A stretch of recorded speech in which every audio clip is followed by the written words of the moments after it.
was mowing Oak Cliff that day? I don't know. Why did they blame Yellow Beezy? I don't know. Truth is, Boosie had a lot to gain by watching Mo 3 move around. Maybe that's why they shot him over there at the Big T after the wake. A lot of shit goes down at the Big T, but for Boosie to get shot, I guess that's why Mo 3 got shot right over there. I guess that's why I couldn't stay in Dallas. I had to get out to watch Mo 3 be assassinated, executed, running for his life down this highway in the middle of the day. Like, it was this time of the day. Look how busy this is. And somehow, he was forced to stop his car. Someone stopped their car as well, got out the car. He saw them, he must have recognized, because he turned and started running down the highway in the middle of the day. And they shot him in the back. This make any more sense than the Tupac shit? How the hell was there enough time on a busy highway like this at this time of the day? Who does a shooting in the middle of a highway? She in the middle of the day. And still no answer. It's always too hard to solve a rap murder. Another graveyard.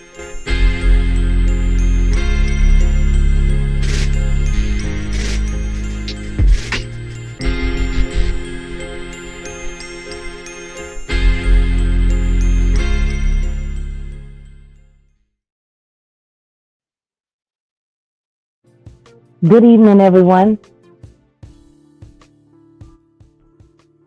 How y'all doing tonight? Sorry I'm late. I was waiting on someone to show up. And we're running a little bit behind schedule, but I've always come to find that the right time isn't always the time you choose, but the time when you show up. So, we had an unexpected live earlier today. We weren't expecting. And, part of the reason why we did that was because we started realizing that a lot of people get my notifications, except for the people that are subscribed to my channel. Apparently, the people that subscribe to my channel are the last people. Hey, Auntie Leah, are the last people to get the notifications. But all of my haters, I guess you could call it fashionably late. And I appreciate that kindness. I really don't like to be late. I don't. But what I've come to find out in my life, in time, is that,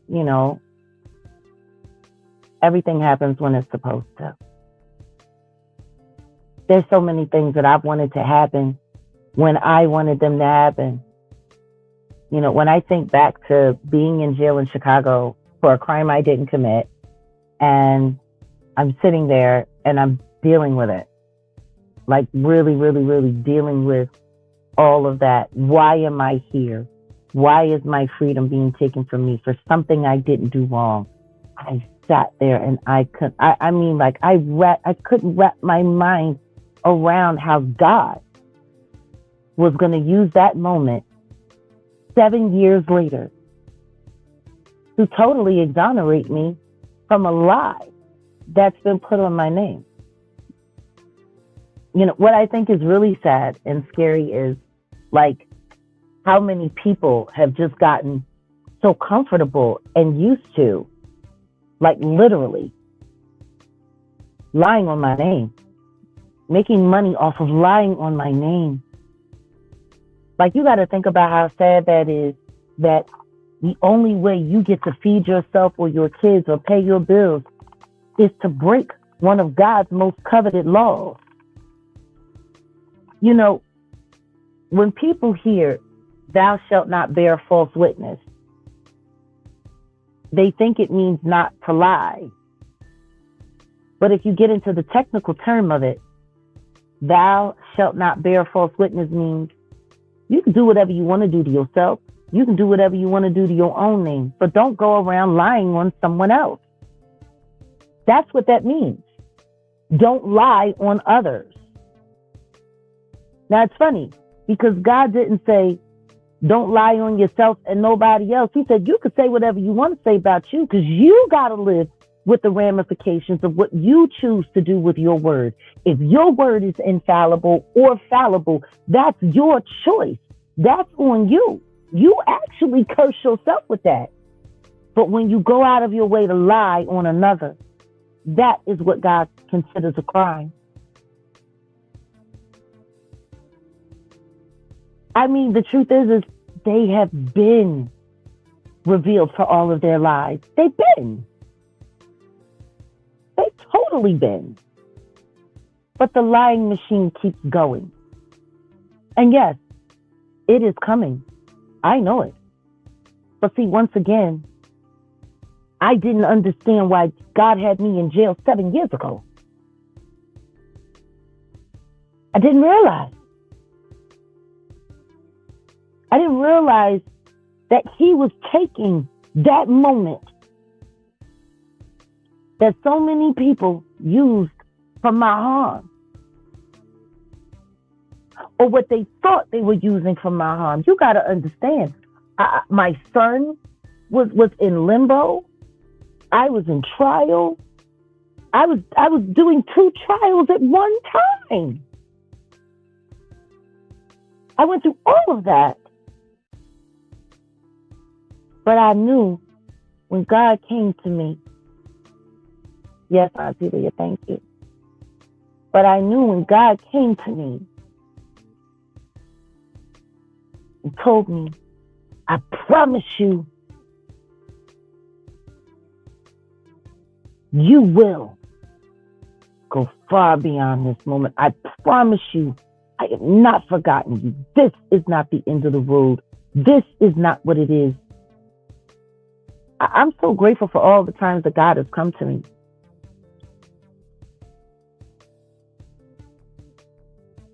You know? And I pray God for so many other people. Because Lord knows they need it.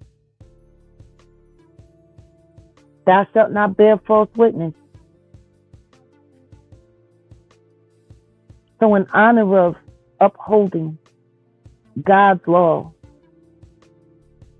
I'm about to tell the truth, and I'm not going to be bearing false witness. I'm not going to be lying like a lot of people lie on me and lie on others. I'm going to tell the truth about what I know and what I've seen, what I've experienced. I shall. Hey guys, you know, the moderators are here and it's fabulous, but the whole chat is green and I'm really liking it. How are you guys liking it? You know what? Let's see. I mean, we haven't even been here 10 minutes yet. So, maybe what we ought to do is get into a brief musical selection. You're loving it, Auntie Leah? We're loving it? And we do have the most wonderful mods. You know what I mean? We're short a couple, but we're not missing anything. Oh my goodness. It's amazing, right? Members only chat. And see, everyone out there in the public, you guys can watch. You're welcome to be here. You know, you just won't be able to comment, even if you're subscribed. The only people that are getting to comment right now in this chat are the members who pay membership every month, who keep it going. And not just the ones who got gifted free memberships, but the ones who continue to keep purchasing their membership every month.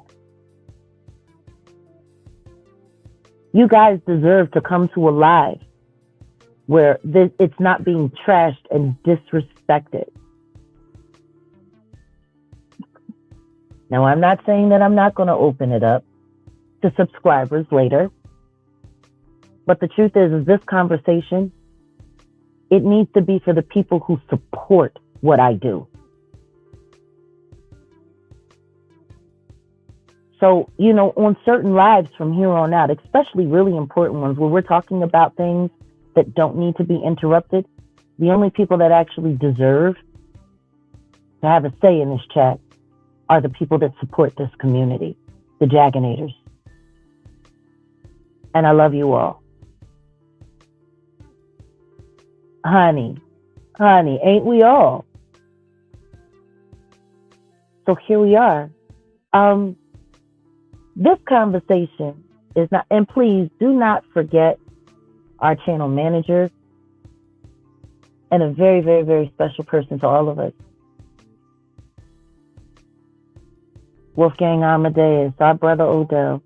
Y'all make sure y'all get over there and subscribe. I think he actually has some lives that he was planning on doing soon. So, guys, make sure you stay subscribed. I've been so busy segueing my life back into artist mode that I really haven't been engaging like I typically would. And it's funny because honestly,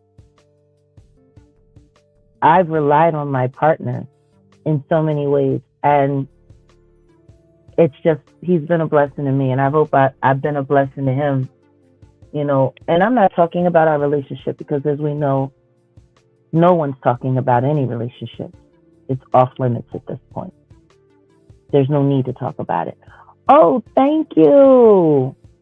You always been in God's favor. God also knows your heart. Yes, he does. I don't hide it from him. And don't forget those t-shirts either. Now, I can't say where he is with the t-shirts. I know that t-shirts have been ordered and they will be going out soon. When I get more word on that, thank you for your contribution. When I get more word on that, I'll give a definitive. But the truth is there's a lot going on. There's so much going on. And the truth is there's a course pivot, Now that Cruelty Free is ready to go, my great focus is really on that. I'm not sure what's going on over there, but I'm sure when he gets a chance, he's gonna, sort out everything with the comments, who's this, who's that. You need the PayPal address. Okay, I'll pass that message on. And if any of the mods who may or may not be around who are in the chat with Odell, if you could let him know that would be great. It's been interesting. But the one thing that no one should ever doubt is the fact that cruelty-free artistry is a movement. It's not a relationship, it's a movement. And that's what we're really focused on, building that. And you guys, you're here. You're here first. Yeah, don't forget Natural One. You guys are here first to watch this company grow and to watch it build and to see all that it can do. When I think about Bashir Gray, when I think about that baby boy, he's one of my nephews, I have biological nephews. And then I have my chosen. Bashir is one of the chosen.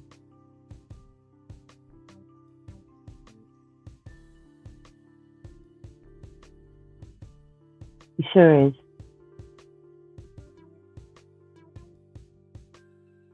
I was really proud of him. Really, really, really, really, really proud of him. When he first started blowing on the scene. I saw so many amazing things. You know what? Let me grab this overlay right quick. Let me snatch this down. I'm sorry, yes, honey, I'm live. Yeah, I'm actually live on my YouTube channel right now. It's okay. What's going on? Nothing else, Captain. You'll ask me after? Okay, I shouldn't be too long. Yeah, this is a YouTube channel. This is what it looks like. This is me and my StreamYard. And right now I'm going to present this here. And then I put share. And then it goes up on the screen. But what I do have to do first is I have to go into my studio. And then I have to flip back over. As you see, I'm remote as well. And I have all of this stuff here. And then what I'm going to do is I take that down. And now here we are. I'll teach you. Because I know you're working on your content. You might want to start a YouTube channel one day. Any of you kids. I'm going to teach you how to do it safe. There's a lot of weirdos out there. So, all right, let me get back to work. I'll talk to you guys in a bit. Yeah, Auntie Jag. Am I cool, Auntie? Yeah. I'm cool. Yeah. What's that? What's what? That is a lighter. And it's also a prop for my baby Jaguar. And when she gets upset, she likes to show them how she feels about it. So that's actually her. I'll show you how that works later too. Get out of here. And he's got a gun. All right. So let's get into it. This is the heart.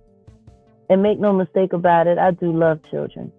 I don't know why anyone would ever say that I don't. Y'all miss Jaguar. Jaguar, she will be coming back soon. She's going to be doing a special live. We're working that out. You know, everybody has been doing so much, but trust me, Jaguar is around. And don't forget to hit that like as you smash. We got 350 people in the room in less than 20 minutes. That's not bad, but we could be doing better. And don't forget to hit that goal, because if anybody wants to be able to get that free link, if all of the members want that free link to my first live in studio, it's going to be amazing. I'm so looking forward to it. Because this series that we're going to be doing, I'm going to be doing it maybe once or twice a month. We're going to see how, you love Jaguar? She loves you all right back. But we're going to be building, you know, just a very, very, very unique vibe. Something for you guys to be able to come and see whenever you want to see it. Something for you guys to be able to pull up whenever you like. And it's going to be just for you members. But on the live broadcast, those will be on Patreon, which of course, that'll be paid. But if enough of the members donate to the goal and we hit the goal, I'll make sure that you guys will get the free link for that night. And then of course, all of the performances will be on the top tier membership. So if you have that top tier membership, you're going to have access to live Jaguar Wright performances just for you guys to share. I might do covers. I might do originals. I might cover my own catalog. Who knows? It could be a DJ. It could be a 3-piece band. It could be a full orchestra. That's going to be the beautiful thing. No one's really going to know until you get there. So if you really want to be able to be a part of Jaguar Country and really be a Jaginator and Jag Nation and be there as I start rebuilding what I believe is a bright new change for the future of music, then please, because I'm also going to be, Auntie Leah, Auntie Leah getting it started. We got our first towards that goal. Come on, let's go. But these productions do cost money. And I do have to fund them. And I am an independent operator. Been working for myself for 30 years. Couldn't see it any other way. So don't forget about that. Auntie Leah, love you. Now, you having fun watching me work? Is this cool? Yeah? A little bit? All right. Oh, man. So, here we are. Bashir Gray. Now, Bashir Y. Gray, also known as Yaz the Great. I remember him coming up. Him and my firstborn son, Giovanni, were born in 1993. Him, Giovanni, and Bobby Christina. Bobby Christina came earlier in the year. Giovanni was in September, and Yaz was born in November. Of those three, Yaz is the only one that's still alive. I remember them all as babies. Of course, I remember my son, but when I see what's happening to him now, when I see what his life has turned into now, I'm praying to God that he will be the one to become an old man.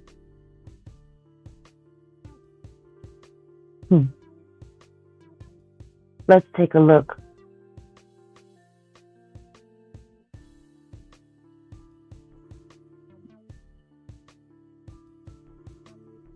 Bashir Jaguar Wright, born November 28, 1993, also known by the stage name Yaz the Great, or simply Yaz. As an American actor and rapper, best known for his role as Hakeem Lyon in the Fox primetime musical drama television series Empire. He is also known for his portrayal as Michael Bivins in the 2017 BET miniseries, The New Edition Story. Let's take a look at his career. Since 2013, which is, 12 years now, Gray has performed in a variety of music festivals in the Philadelphia area, including Jay-Z's Made in America Festival and the Roots Picnic Festival and Power 99's Powerhouse Concert.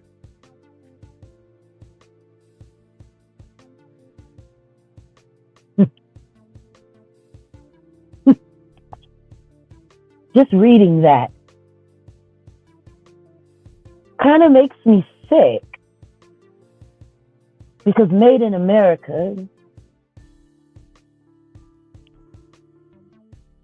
and the Roots Picnic, Gatekeeper, Clear Channel Radio. Does anybody see what I'm seeing?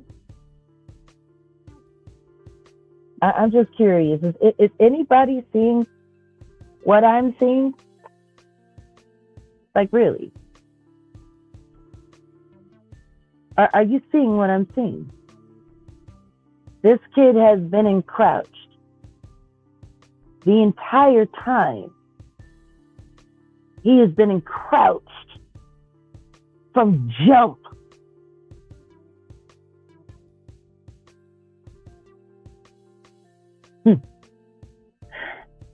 He also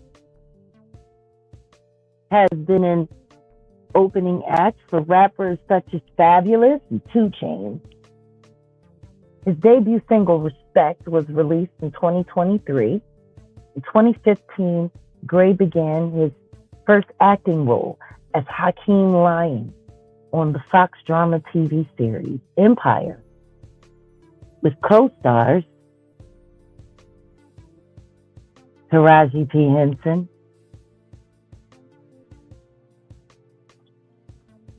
Terrence Howard, and Jussie Smollett. In March 2015, it was confirmed that both Smollett and Gray had signed to Columbia Records as solo artists. Oh, by the way, Columbia Records is an entity of Sony Music. We know exactly what Michael Jackson had to say about that. April 2016, Gray was cast alongside Elijah Kelly, Luke James, Algie Smith, and Keith Powers. For whatever reason, they don't have this picture here. And Woody McLean in a BET miniseries about the R&B boy band New Edition, which debuted in January 2017. Gray was cast to portray New Edition. Co-founding member Michael Bivins. And in April 2018, Gray co-starred as Tyrell with Tiana Taylor in Honey, Rise Up and Dance.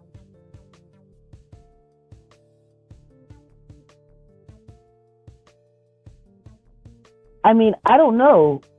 Does this not sound like the makings of an amazing beginning? And then something went wrong. Last film on deck, 2019.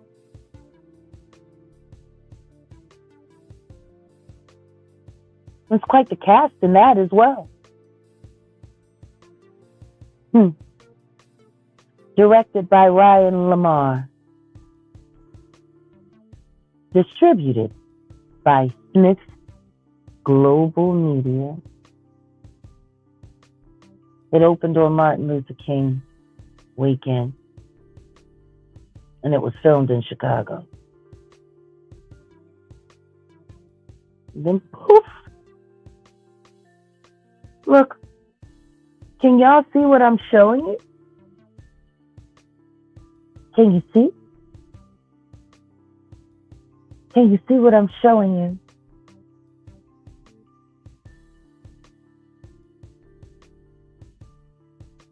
What happened to his beautiful career? What happened?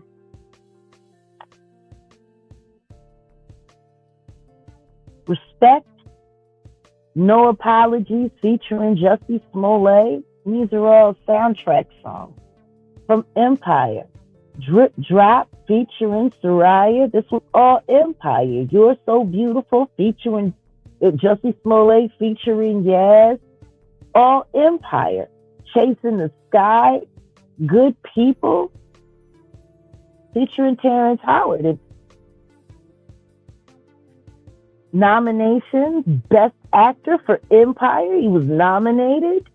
NAACP Awards. Outstanding New Artist. Outstanding Supporting Artist in a Drama Series for Empire. He was nominated. Look at all of these nominations.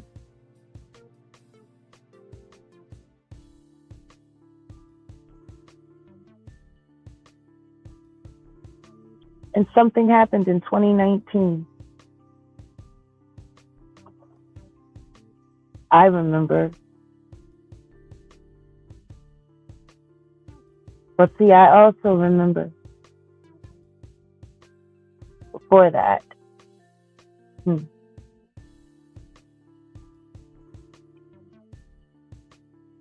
I'll never forget the first time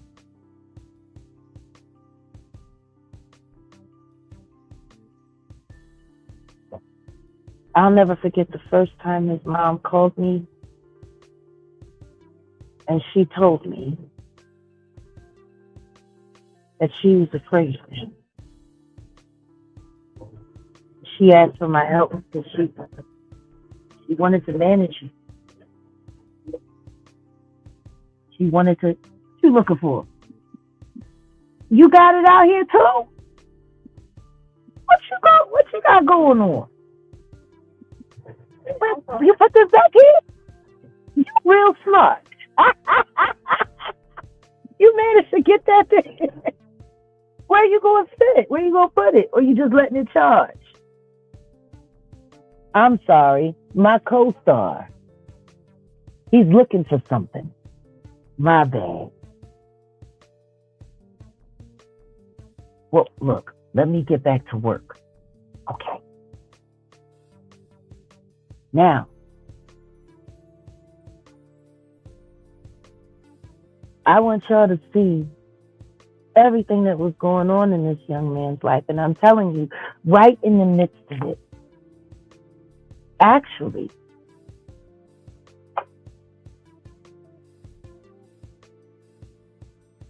when I think about the conversation that I had with Jussie Smollett, and y'all can get on over there to the Jaguar Wright Uncensored podcast, and you can listen to my conversation with Jussie. And members only, I think I'm going to upload the call with Brother Belial, so everyone can hear that in totality. He so disappeared. He was so hot to go after Will and Jada, and then just Jada, and the next thing you know, you don't hear nothing at all. Even though we both were concerned, or at least I was, about the children and what these adults have been doing to the children. It's just kind of crazy to me how people really, really, really, really, really don't want to see. When Andy called me,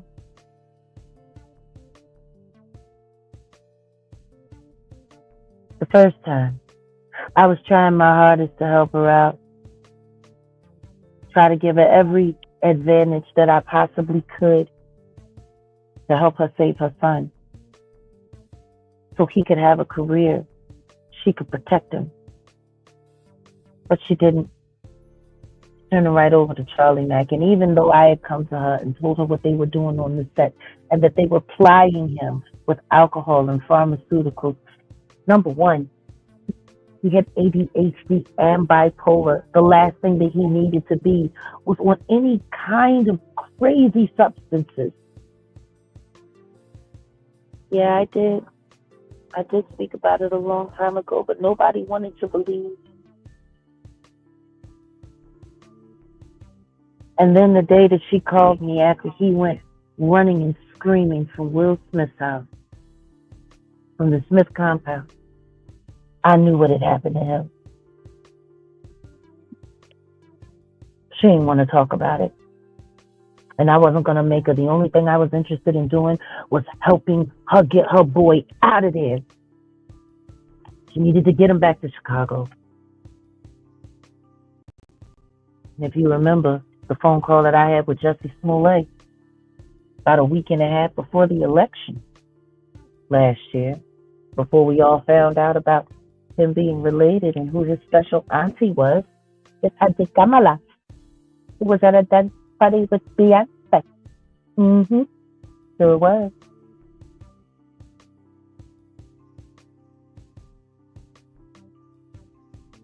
Yeah. And I am telling you,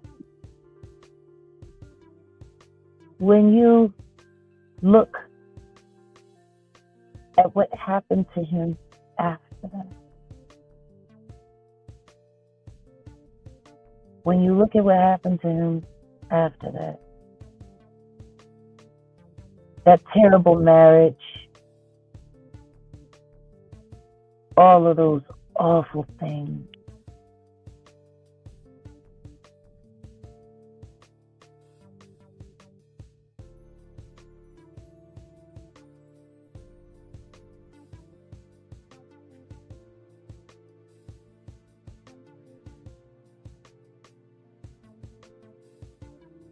oh,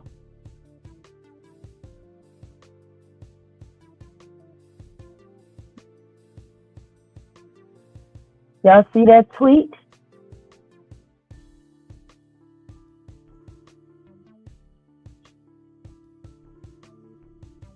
If you're reading this, beat your meat.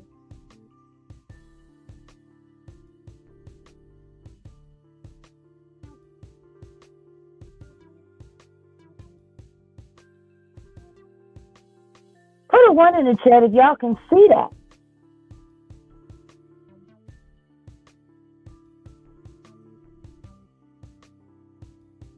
He's been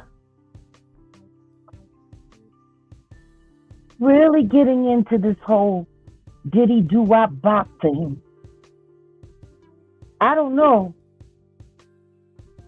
Maybe he thinks if he can get down with it now, if he can be down now, maybe he thinks that they'll let him back in and he can be special again and they'll let him work again.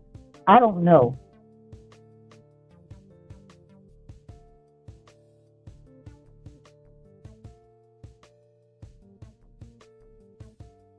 His mama just let him have him while she was only worried about putting out her book filled with lies about how she was a struggling single mother raising an epic child star all alone. And Charlie Mack helped her come up with that drivel. And the truth is, she was a princess. She got treated like a princess. And his stepfather that raised him, Larry Ladd, made sure they lived in $1 million home. I don't get it. I don't get it.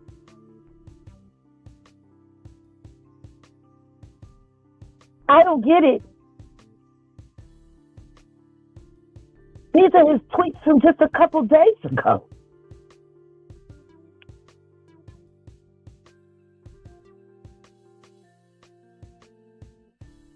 It's insane. It's insane.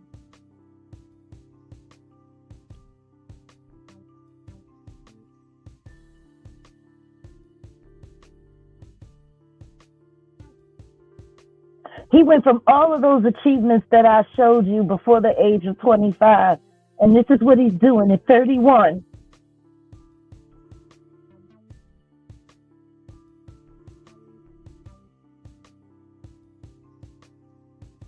How many times do I have to say, look at the entertainment kids. Y'all don't realize.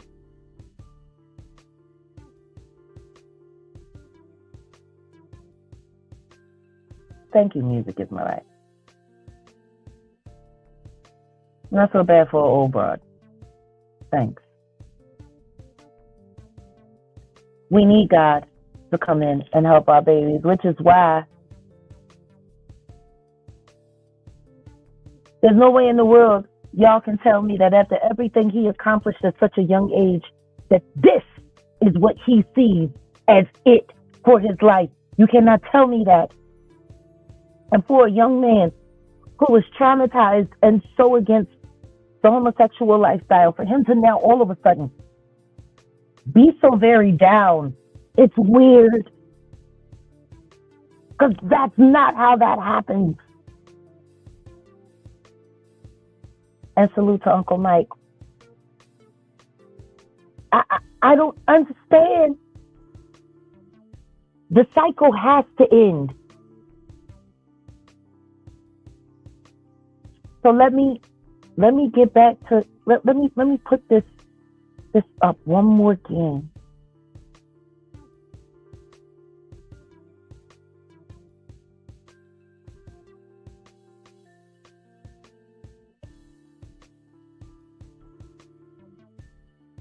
Let's be clear. Terrence Howard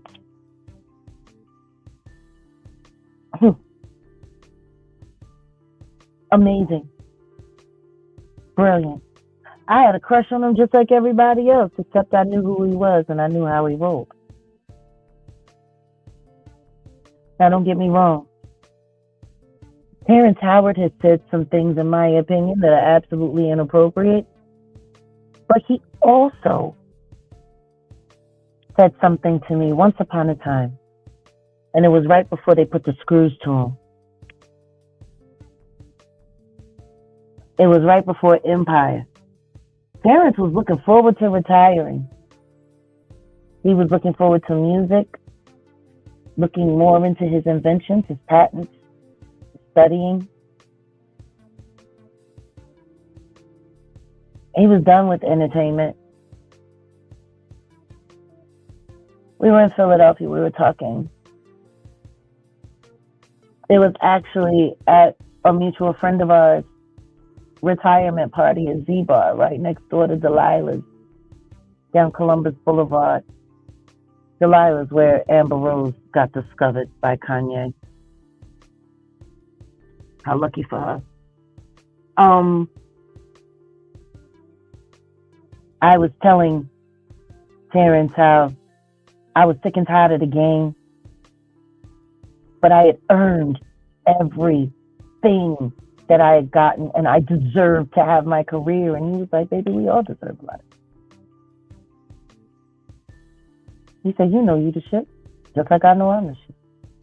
They give all the real ones hard times. He said, but let me tell you this. He said, everybody really worries about the wrong things. He said, Jag, you love your family. You love your kids. You love your... I know that about you. He said, look at all you sacrifice just to have a family and then watch them get, caught up in the rigmarole. He said, what matters most is what they put on your epitaph. He said, they don't put your Billboard record on your epitaph. They don't put your career status or how much money you retired with on your epitaph. They don't put how many sold out shows you have on your epitaph. That's not what goes on there. He said, the things that go on there are the things that matter most in life, Jag. How your family saw you when you died. Husband, father, mother, daughter, sister. He said, those are the things that matter. He said, focus on that, Jag. He said, get your money and get away from this business.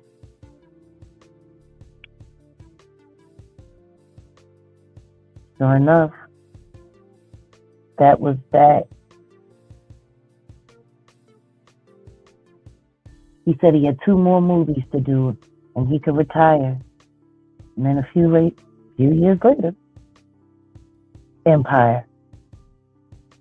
And that's when I knew he was all the way back in.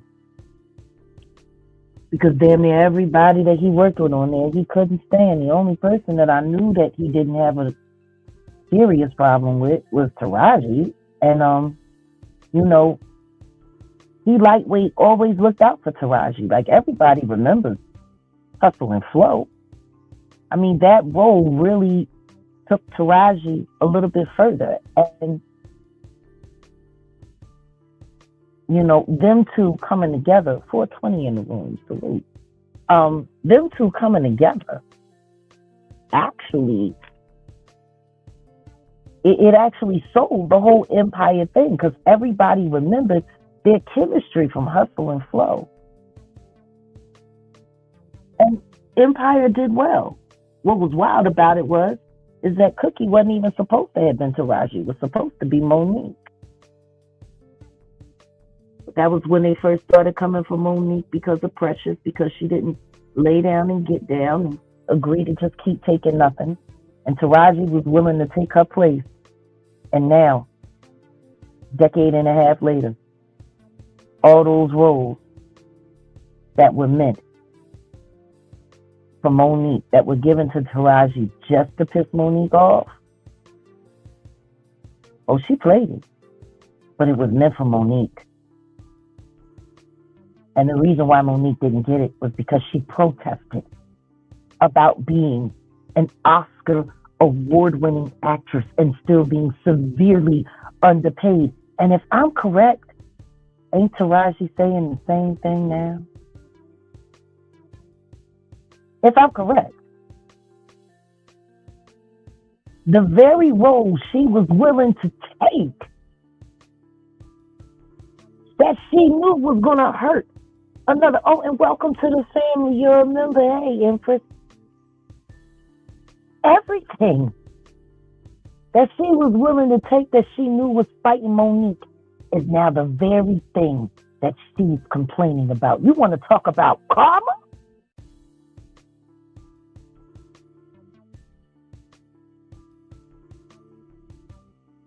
You want to talk about karma? She got to run over to Bali to beg for loans, allegedly. He's dying to get the respect that Kerry Washington gets. Like, Kerry Washington gets a lot more respect than Taraji P. Henson. And Taraji's workload is damn near double Kerry Washington. But you don't hear Kerry complaining about how she's getting paid. Ain't that funny? Ain't that funny? Ain't that funny? Wild to me. And nobody pays attention to that. But that's not the reason why I don't feel sorry for Taraji. That's not the reason. You want to know what the real reason is? 444 in the building. Yeah. Carmen in a hole. But you want to know what? And Oprah? My God. She done lined them all up, didn't she? She lined up everybody. She got all them plantation girls feeling like her character from Color Purple. Every chick that comes, every black girl that ends up working for Oprah or working with Oprah or something, I promise you, she gonna either make you feel like Silly or Miss Sophia by the time it's all said and done.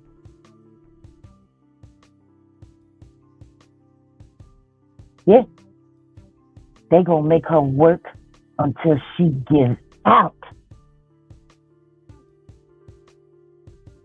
Maybe if she had stood with Monique all those years ago, maybe they both would be getting paid better. You know? Maybe if they had stuck together.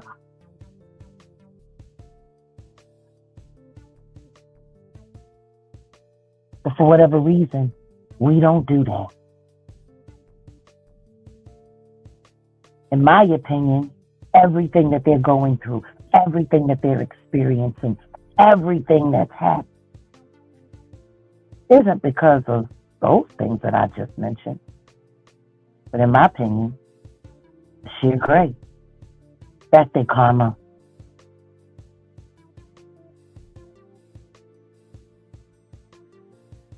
These people played his parents on television. And see, that's the thing that I hate about TV parents, because people really, they sit there and they keep forgetting all of your favorite TV dads. 2/3 of them are PDFers and weirdos. Addicts. All kinds of crazy stuff. But we sit there and we look at them like role models, as if we don't understand that not only did somebody write their lines, not only did somebody create the character, all they had to do was pretend to be it. When I hear people, oh my God, you know how many people were disappointed and disgusted and torn asunder, no different than myself when we had to come to the reality that Jell-O pudding was a whole nother thing. We were devastated. It almost reminded me in a moment when I found out that the preacher at our church had been playing in an amateur basketball league rather than doing missionary work like he said he was doing every other week, and hitting on my sister at the strip club. That's the kind of stuff that makes a whole generation of kids not believe in God and want to go to church. The preacher. And it's the same way with these TV dads. And guess what? I love Bill Cosby too. And I loved all of the opportunities that opened up. But the truth is they came from an ugly place. And that's why it ended up ugly.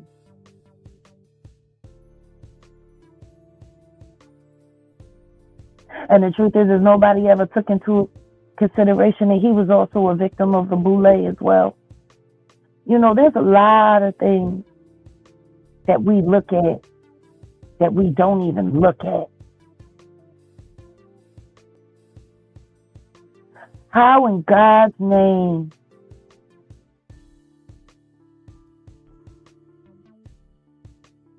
has Diddy been able to get away with all he got away with?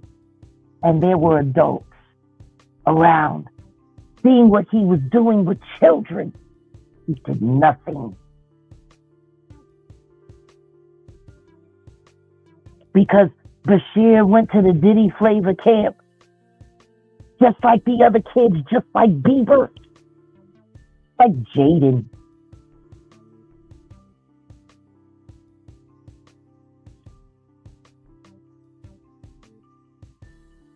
The cycles have to end, just like they did Aaron Carter.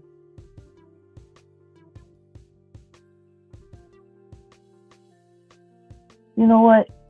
I think this is a good time for me to take a break before I start really ripping into these people. You know what? Since this is a members only live, I feel the need to take a few liberties and, just play a little music. Someone came in the other day and they had said that they love the song about being a star. It's called Look at You. When I think about Bashir, this song, we're going to get into this one and we're going to dedicate this to the future that we need so desperately. I'm a star, look at me, I'm spectacular.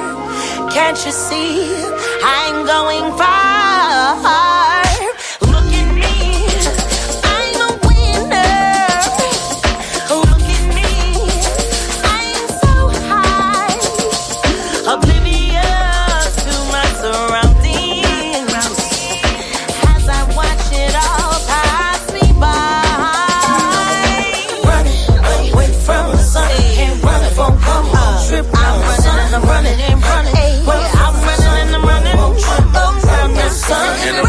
Running till my feet get numb. And run from more trees. And running till my feet get numb. I'm running around the sun. Computer bad, kill them all, until they die. Put another bullet in their heads. Call it entertainment instead. Computer bad,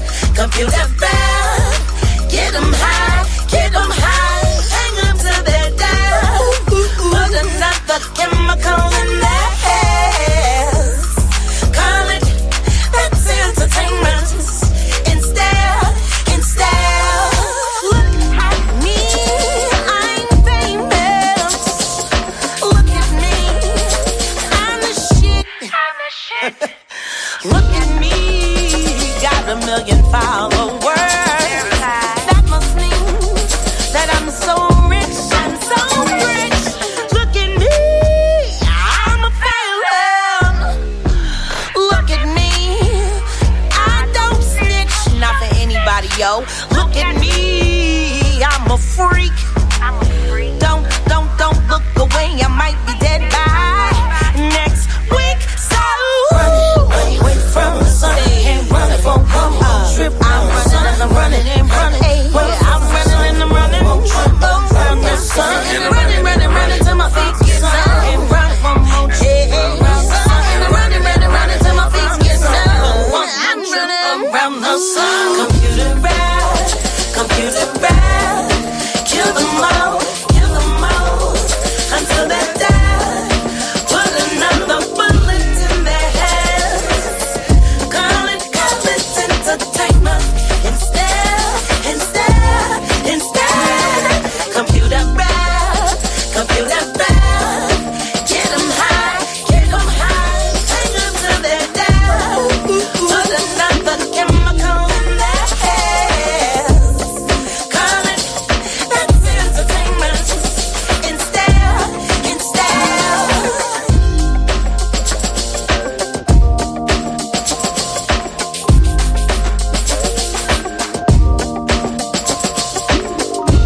You know?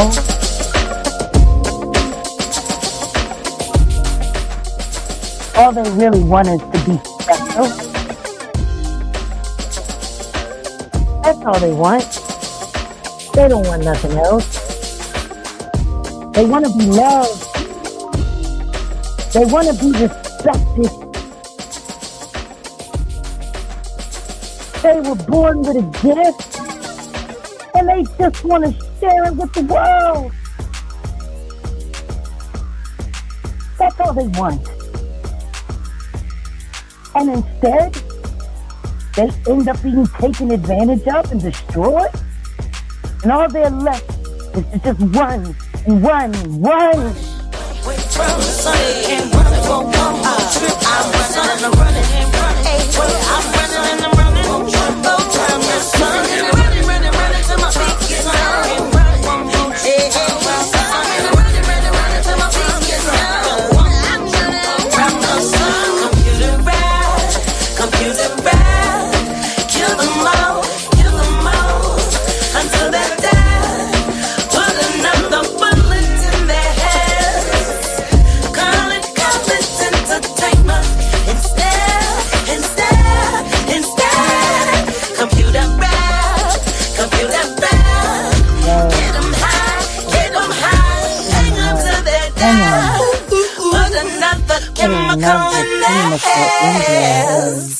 Call it that's entertainment. Instead.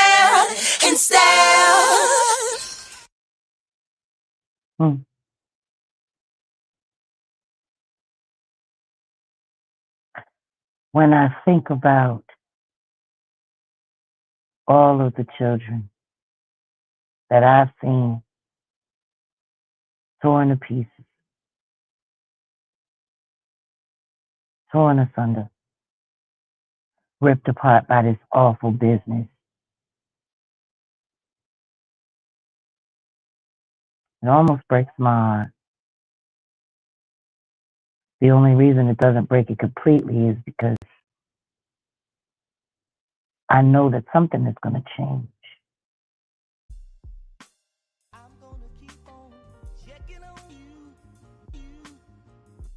I know. I have no doubt in my mind. Welcome. You're a member, Rand. Welcome to the members only chat. I tell you, by the way, how are we liking this members only chat? We've had about 400 and some odd people in the room. We're sitting around 380 right now. But are we liking the members only chat? Should we open it up to the public? I want to know.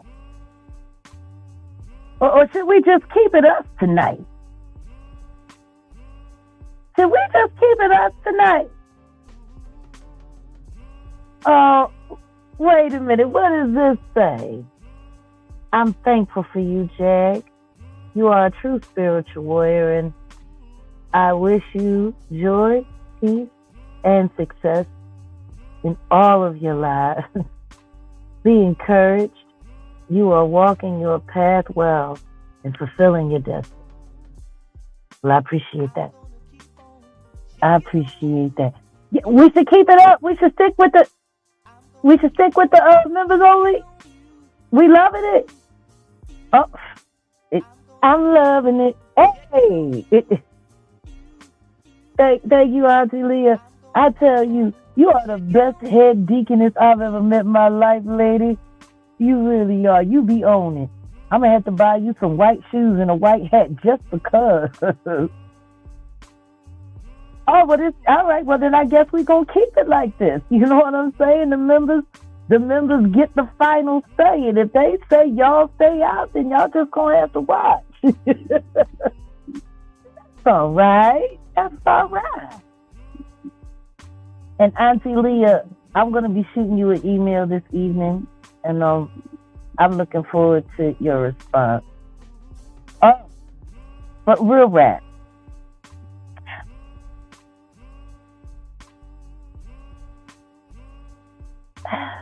It's for me it's a little different because not only am I an artist, but I'm also a parent. Oh, hold on a second. Is this the way I think it is? Did you show up just in time for the intermission? to go over. We had the intermission and you popped up. Listen, Grace, there was are you so there? much. Girl, listen, girl. I'm sorry I'm late because they had all kinds of shenanigans go down, but we'll talk about it later. Wow. Hi, children. I hope everyone's What? having a good time. Hold up. Yeah, what is? You know what, Grace? I'm just All looking. kinds of shenanigans. Apparently,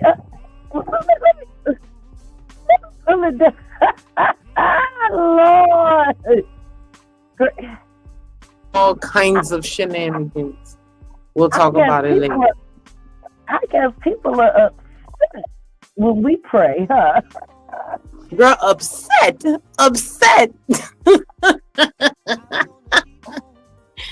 They go ape shit. Oh, honey, listen to me. So you know this is a members only chat live. Auntie Leah, she the only mod in here, I think, right now. And she ain't had no trouble. Well, good. I'm glad. We ain't got no Cheeto dust to be wiping off today. That's wonderful. Oh my goodness. And you know, we've been members only live, and I said we could stage it and we could bring it, you know, to the public, to the subscribers as well. That said, it's a troll-free zone. They're loving it. Everyone is feeling it. And we up here. And like I said, this message for real is for the members. For the people that really support it. Girl, the games, it cut all out when you were saying that. Would you mind repeating that, please? I said, it's a members only live, and we're loving it. Well, it's not a members only live, but it's a members only chat. We're only letting members join the chat. And that's wonderful. And it's a fabulous way to wrap up the week. The Sabbath has ended. Yes, indeed. Really all the good vibes. Mm-hmm. All the good energy. It's wonderful. It's great for creation, you know? It's been a really good time. But now that you're here, we can have an even better time, Greg. We sure can. Yeah. Let's go. Let's have some fun.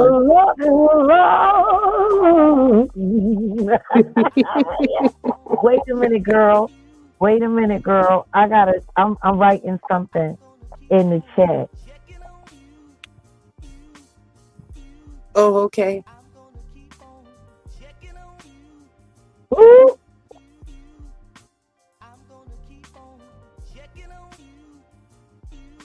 Girl, I'm telling you, it's. Oh my God, I forgot I know how to type. Okay.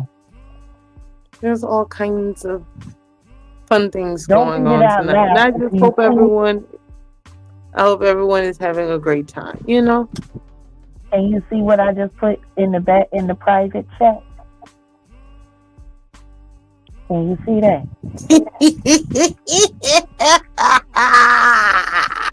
Girl, what you say? Because I got a present too, girl. Girl, I have a present too, girl. Girl, I can't wait to tell you about this fun little present that I got today. Girl, it is going to be so funny.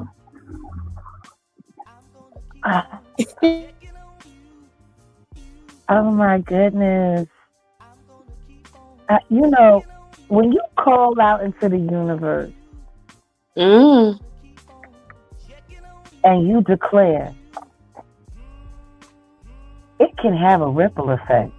Has it been having a ripple effect, my love? Of course it does. But isn't that the nature of it? Because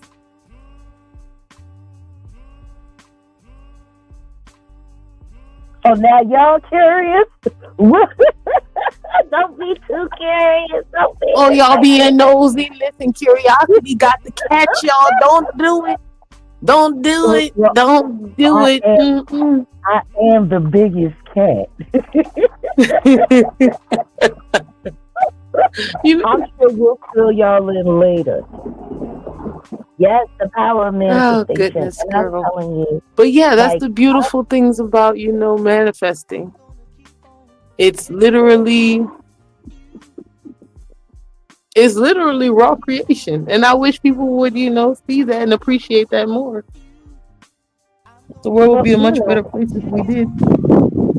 whatever the case may be, we're not gonna worry too much about it. Is that the wind coming from me? Because I'm outside. Is that me or is that you? It could be me, girl. Hold on, wait, let me move around. Okay, I think that might be you. I want everybody to hear you. Now, let me catch you up. So, I wanted to set everything that I have to say regarding this whole I escaped Diddy, by the hairs of my chinny chin chin story that Terrence Howard is talking right now. Because that's the story. Just waiting for the child, and all of a sudden, oh my God, I survived the Diddler, and he did this, and he did that, and we'll be with it.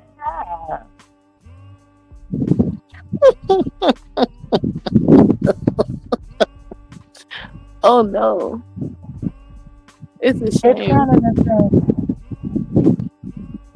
And it's funny wild. to me because the reason why I included Columbus Short is because Columbus Short just did the exact same thing on Boss Talk. Remember? He was on Boss Talk. You remember when I said something to you about it. It was last fall, right after Diddy got arrested. And Columbus Short, I'm pulling it up right now. Columbus Short Diddy allegations right here. Okay. And guess what? It says this was a year ago. My bad. Let's get this shared, shall we? Just in case nobody saw it. Here you go. Let's go.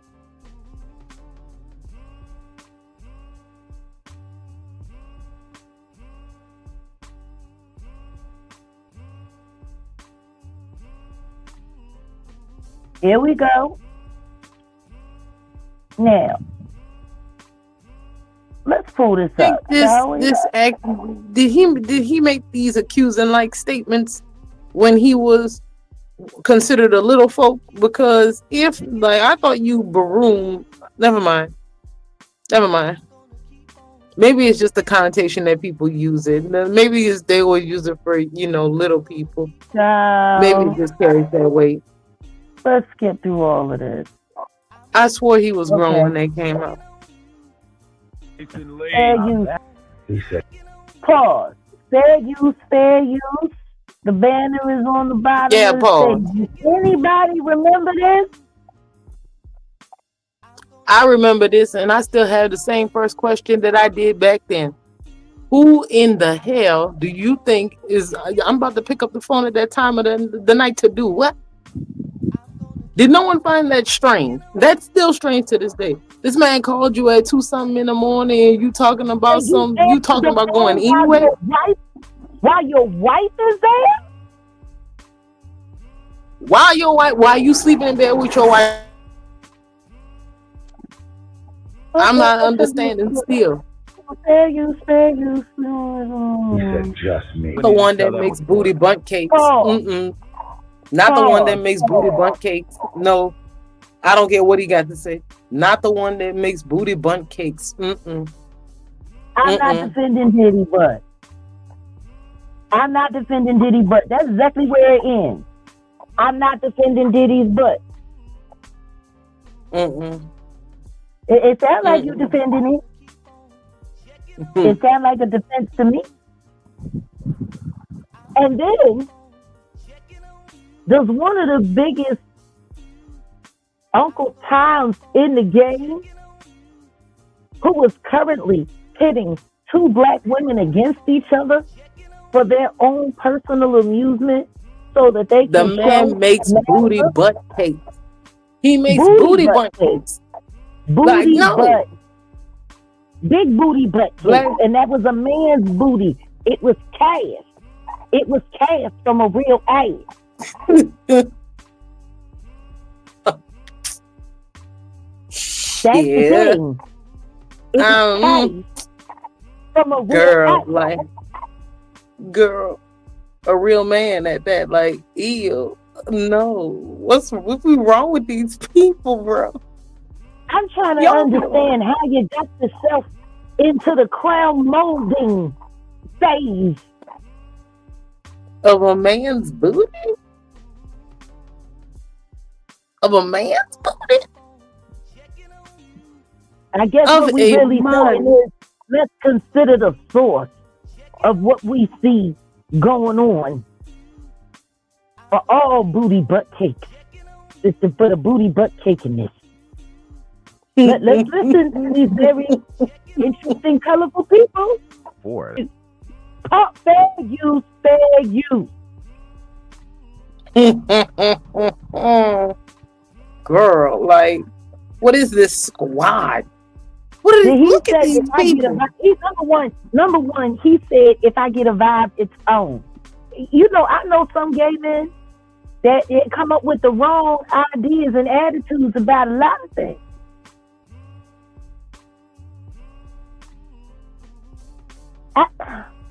I don't care what he like. Who the hell is getting called at 2 a.m. before anything other than snatching booty? Like, who was you calling at this I time? remember, listen to me, I remember when my first ex-husband got a phone call in the middle of the night, 2:30, 3 o'clock, during them witching hour, during them booty bandit hour. And it was his trainer. It was his trainer, Gene. It sure was. And his trainer, Gene, was calling him. And let me key him up. I'm going to key him up right now on this. Okay? Girl. I was pregnant with my son, Sam, who's about to turn 23. I was about 6.5 months pregnant when my ex-husband, Samuel Douglas Odom, the first, and he didn't become the first until I made him one when I made his son the second. While I was carrying our child and I was in our bed, his trainer, Eugene, Puerto Rican boy, who had all kinds of issues, and trained my ex-husband at the gay gym in the neighborhood that the Roots got us all memberships at, and said, "Oh, it doesn't matter that it's gay. It's one of the best, and they have the best locker rooms. I bet they do. They got the best showers. I bet they do." Girl. And I'm telling you, when I was working out there with my first ex-husband, I didn't like all of the gay action that was going on. I'll never forget when this dude was sitting there staring at my husband in my face, and I walked up on him. He did not even, in the neighborhood. The neighborhood in Philly on 12th Street. On 12th Street. Girl. Yeah. Girl. Yeah, the Roots, they got us all memberships at the biggest gay gym in the city. Man. Girl, the Roots going out down. They going out sad. Like, yo. They going out just the way they came in. Now, like I was saying, my ex-husband, I'm sitting there looking at this gay man, and he was staring at Sam so hard, I had to walk up on him. He didn't even see me walk up on him, and I had a weight in my hand. I had a free weight in my hand. And I said, Girl. lick your lips one more time, I'm going to bust you in your head with this thing. You hear me, G? not hear me? licking his And he was like, lips. "Oh, No, I'm girl. sorry. I just figured that that's what he was into, considering the way he's dressed." And Girl, I'm like, "How about no. you Girl, stop looking at a stop. man anyway?" No, but I had to Girl, ask. stop. No, for real, because when I was in the locker room getting changed and the two lesbians was bumping each other off in the shower, which was the last time I went to that gym. Girl, It was just a down whole bad, girl. South Street Gym was a whole gay whole house. But I had to ask myself that question. Mm. No, because that gay boy was dead on balls accurate. He wasn't capping at all. He was telling the God's honest truth. Why was a married man dressed like that in a gay gym? Like, okay, the Roots got us the membership. It was a part of the, being a part of Rock Your Back Management and Motive Records and all of that. And the label was paying for our memberships, but they was paying for our memberships not at our gym of choice, at the gayest gym in Philly. Girl, people.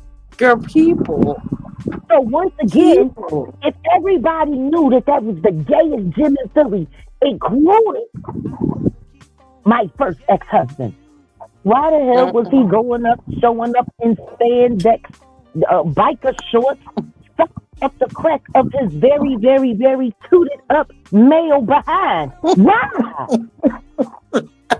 Why? In that dressing room. I sat there in that dressing room.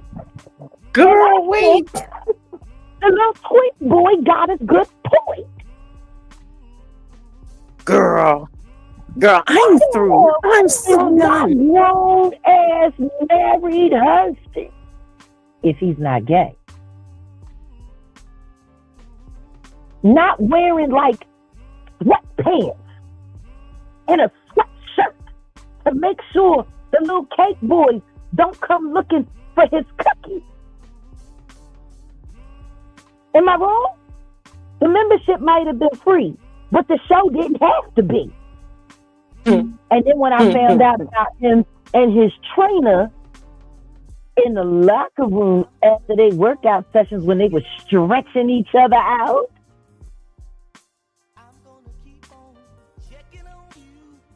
I had a clear understanding. Like, seriously. Am I making any sense to anybody? If I'm making any sense to anybody.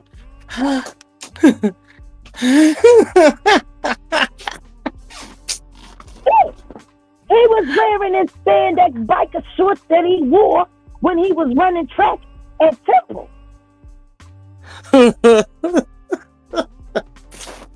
Girl. Which he barely did.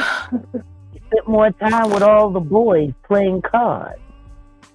And God knows what else.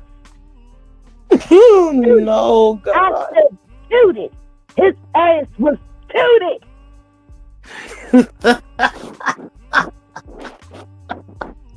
And he wasn't no Jesse Owens. He wasn't no Jesse Owens.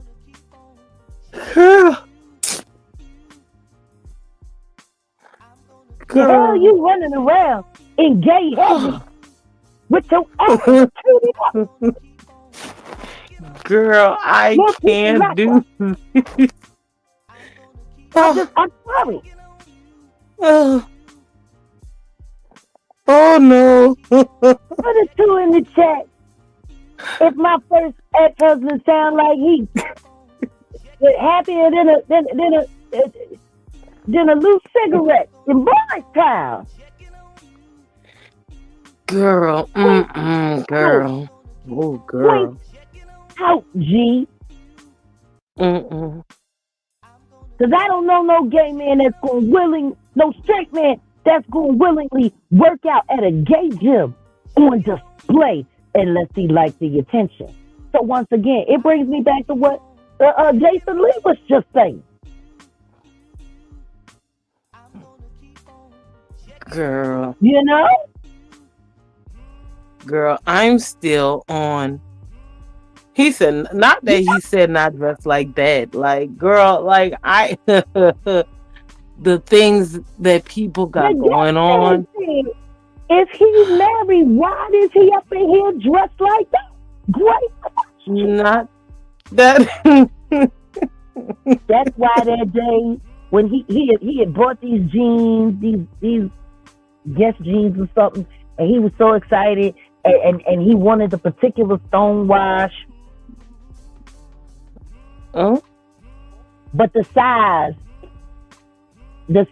it was too small. But he wanted them jeans because he had a lace Armani shirt, and he wanted to go out on the town. And I'm sitting there looking at him like, boy, if you don't look like you going back to the gym, I don't.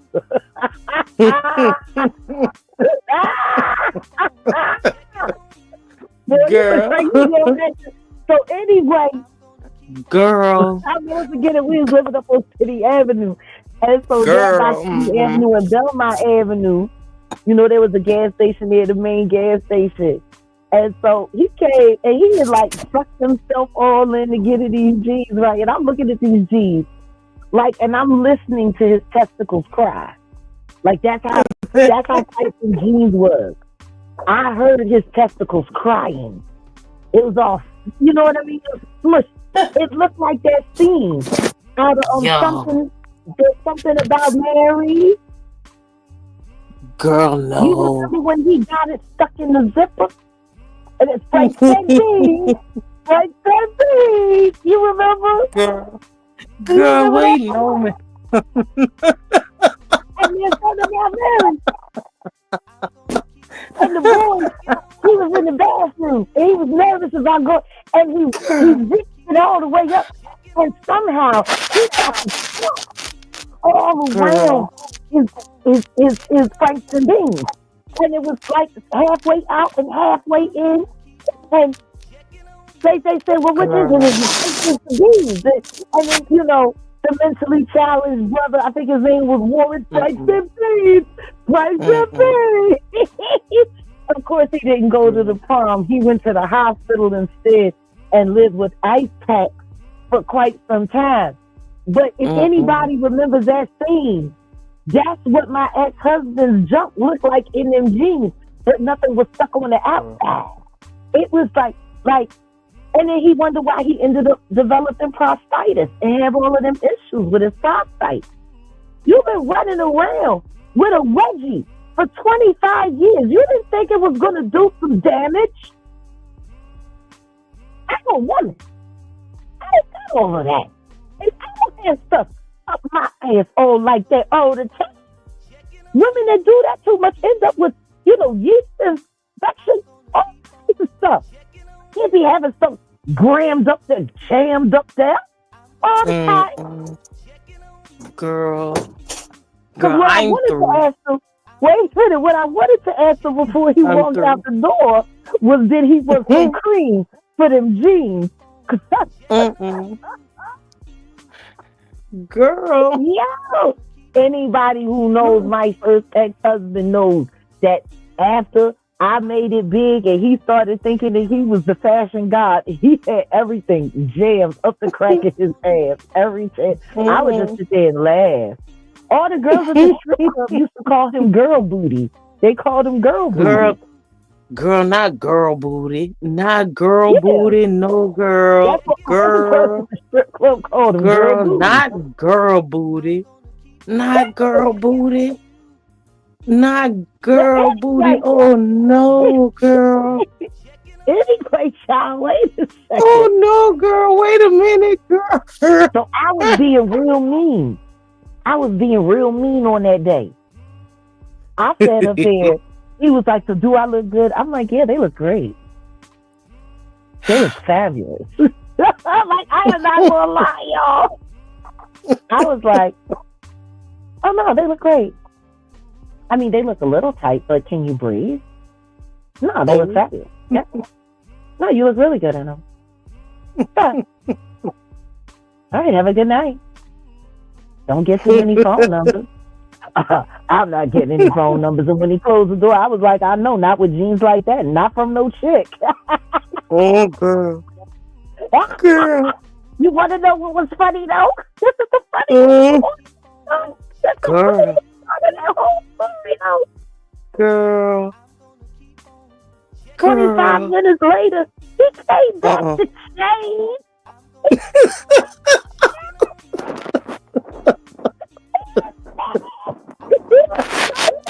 Girl, wait. Girl, she said 45 minutes later. Or he didn't make it further. He didn't make it further than the gas station. And down by his city end. He went to go get her. Wait a minute, he went to go get the car. And he split the seam underneath a little bit.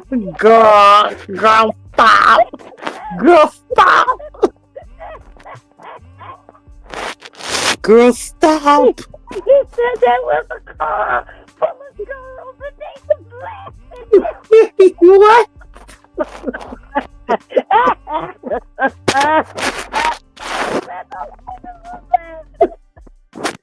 Girl.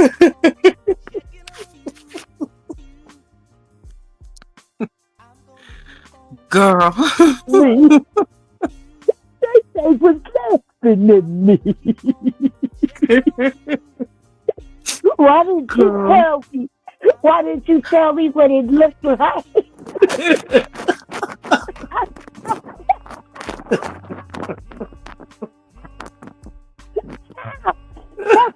I looked at him and I said, well, you look so happy in them. I didn't want to spoil it for you.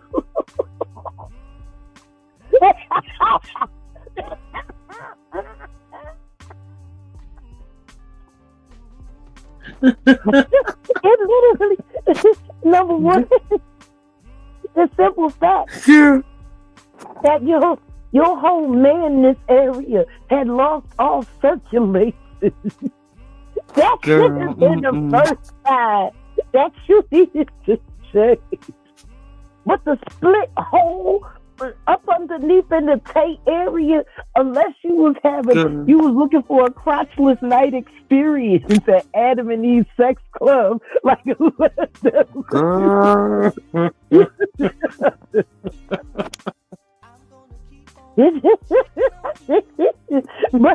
the simple fact that he didn't make it no further to the gas station to go get gas. Girl.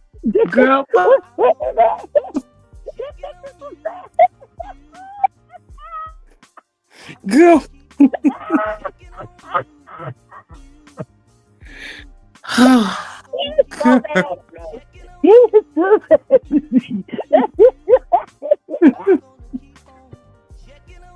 Yeah. These are not the issues that a straight man goes through. Girl. These are not the issues that a straight man goes through. Girl, they even told us not to wear our pants that tight. Like, what is this? He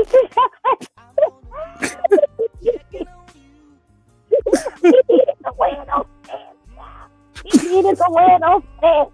He knew they didn't fit. He knew they was too small. He was sitting there abusing his male parts, giving himself a guaranteed diagnosis of prostate cancer in his future. And he didn't stop running around with stuff up his ass after that. He just had stuff up his ass. 25 years. I'm telling you, he's had a wedgie for 25 years, G. Girl, I love you. God, no. Oh, no. Yeah, why would I be worried about being married to that dude? That's why when I hear these YouTube, when I was hearing YouTubers talking about, ooh, Sam is fine, you know you want him back. Bitch, you need to stole your thongs for a date. Oh, no. Yeah, no. Oh, no.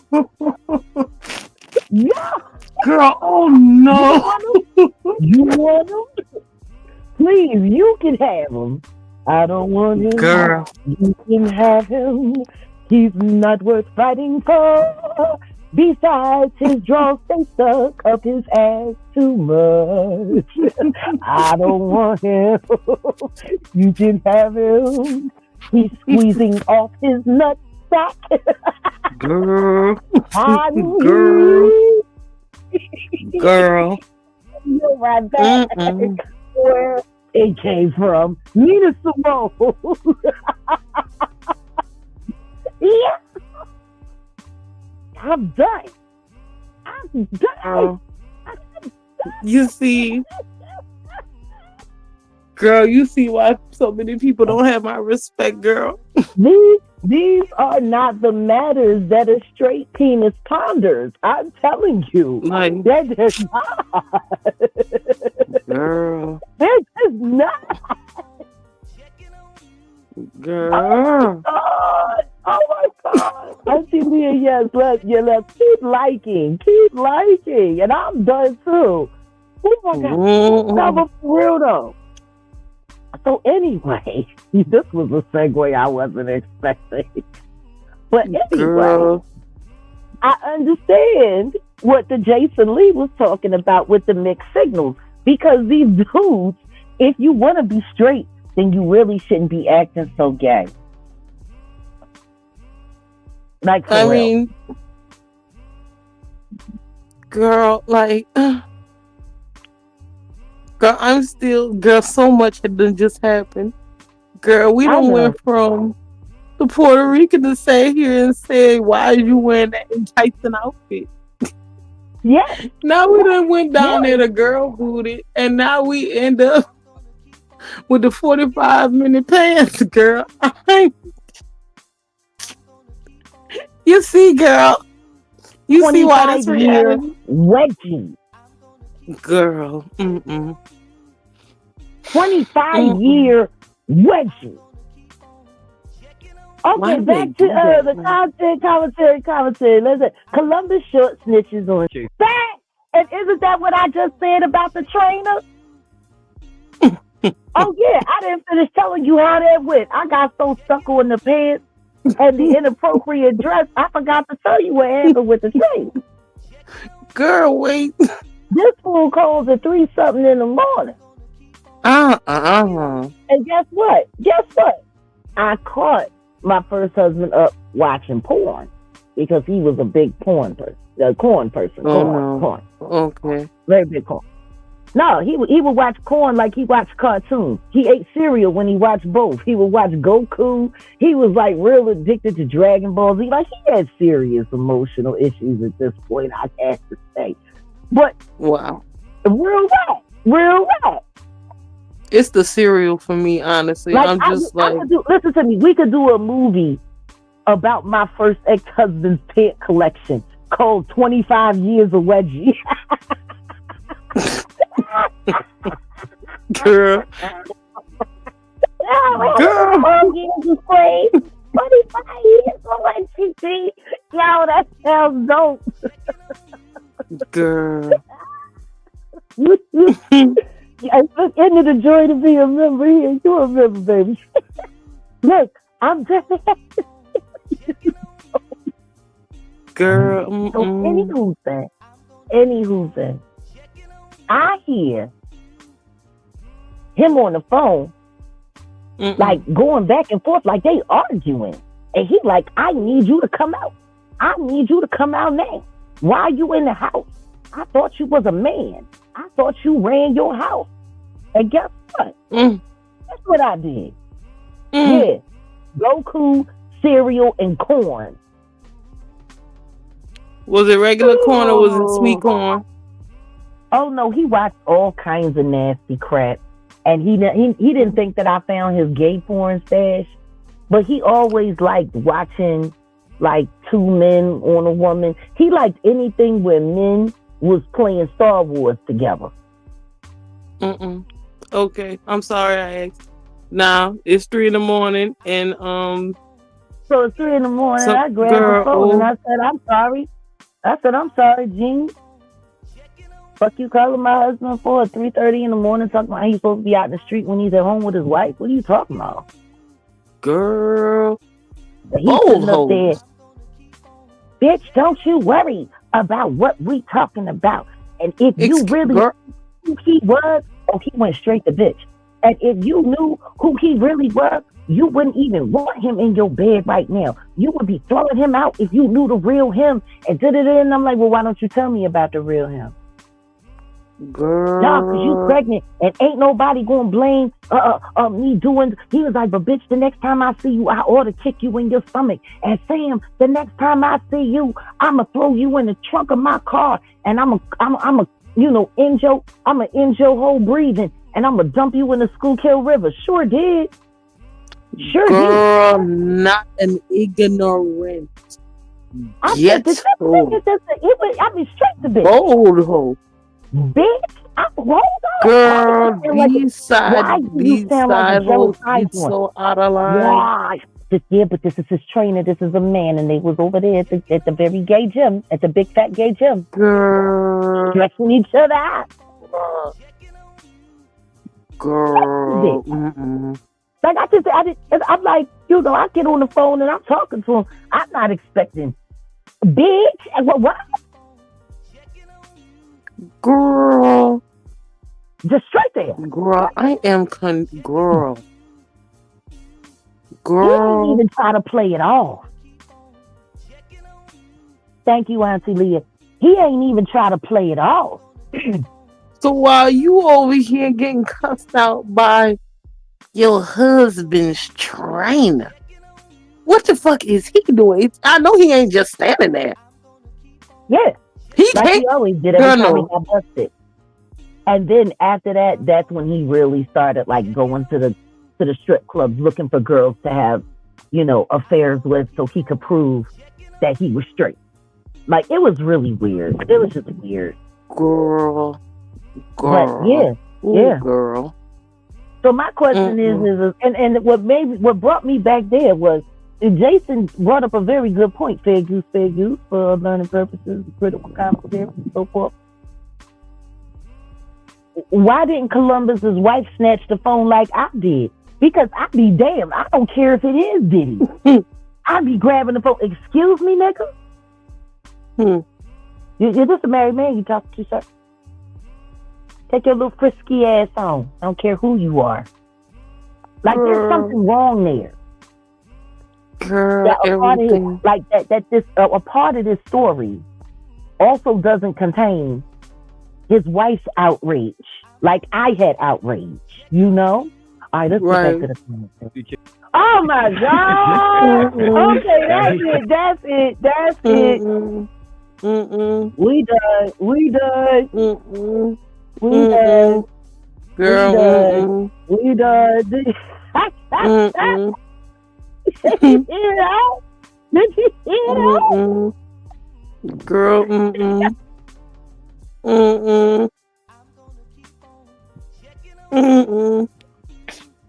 So once again, girl, these niggas like peeing too much. No, but let's be clear. A year ago, Columbus Short had a very, very. It's windy, baby. That just watch out. That just blew down. But honey, do me a favor. This bag, can you grab this bag for me here too, and take that with you to the dumpster? Okay. Thanks. No, but seriously though. See, that was just the wildest place to end with Lil Nas X making Christian music while still posting about, sucking on that eggplant parmesan. What's going on?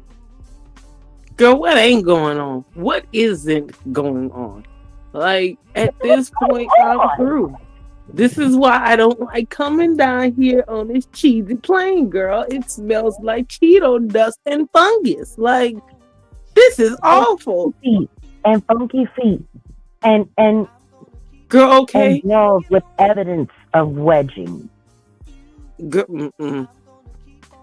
Girl, no. Every time you say that, I'm thinking about that. What is it called? A collapsed what? A collapsed anus? Is it? Oh yeah. When the anal canal Yeah. collapses. Yeah. Like mm-mm. Mhm. But I guess if your drawers is that tight, it keeps the butt plug in place. Girl, people in this reality concern me yet. They concern me. You gotta Okay, laugh to so keep from anyway. crying. Yes, prolapse. Yes. Oh Lord. You Girl, know, isn't prolapse that weird medicine where they had the animated intestine video on the commercial? No. That's something else. But I can Oh understand Lord. why your mind would go there. So anyway, a year ago, Girl. Columbus Short,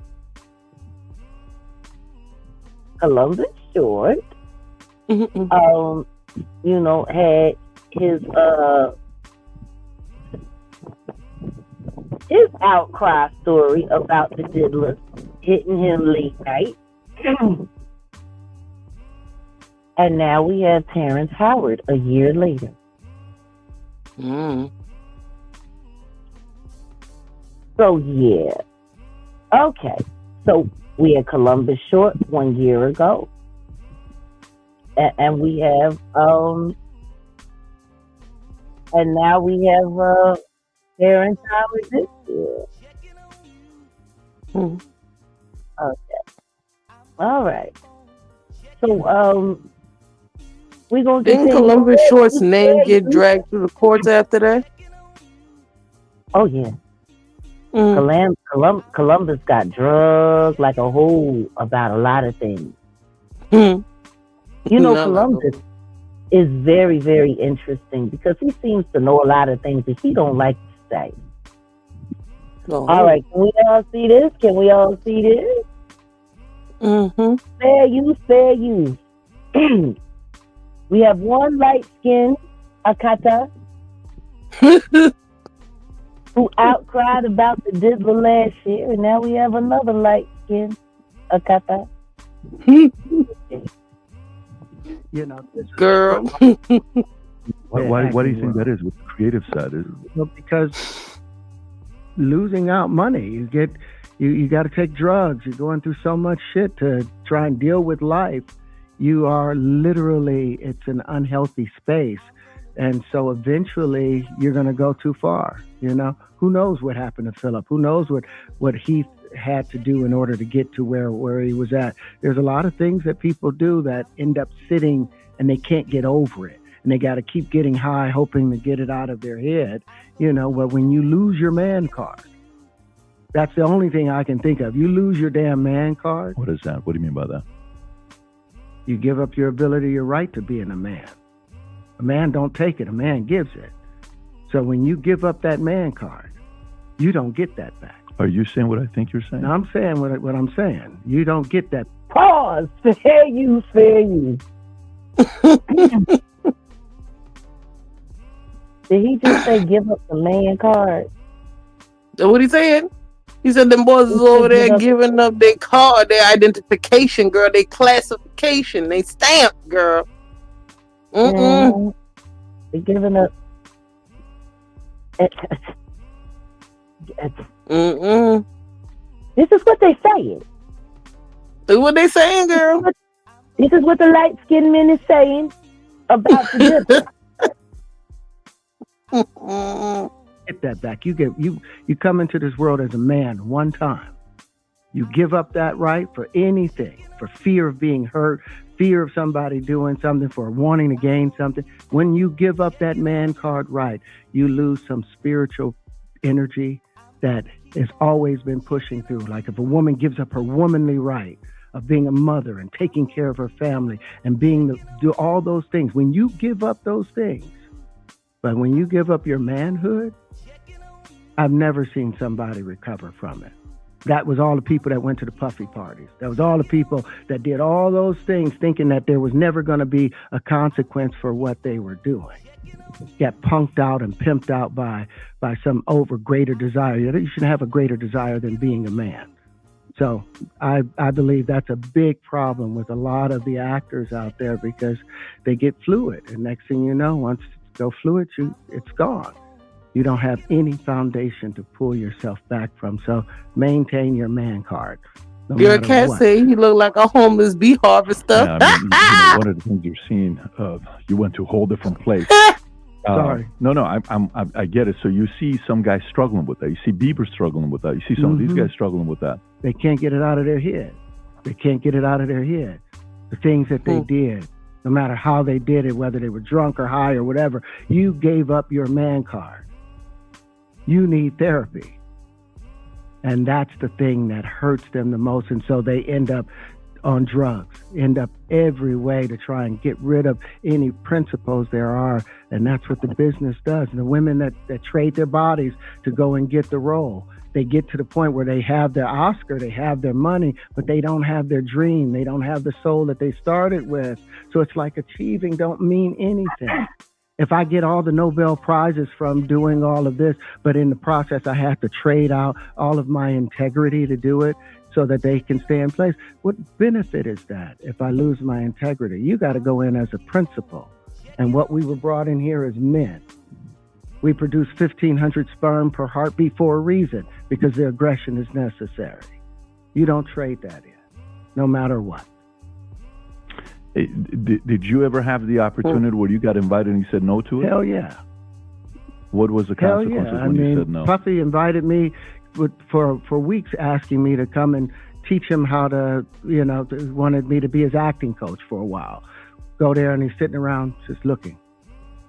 I'm like, okay, what's the material you want to work on? He's just looking at me. Then next thing you know, okay, hey, will you help me? I want to hear your music. So I come over there and I play the music. And he's sitting there, just looking at me, like waiting. Fair use, pause, fair use, fair use. Girl.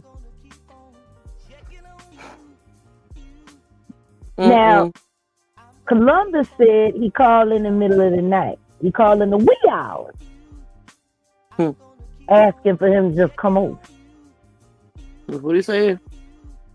Now, Terrence is saying that he wanted music lesson and he wanted acting lesson.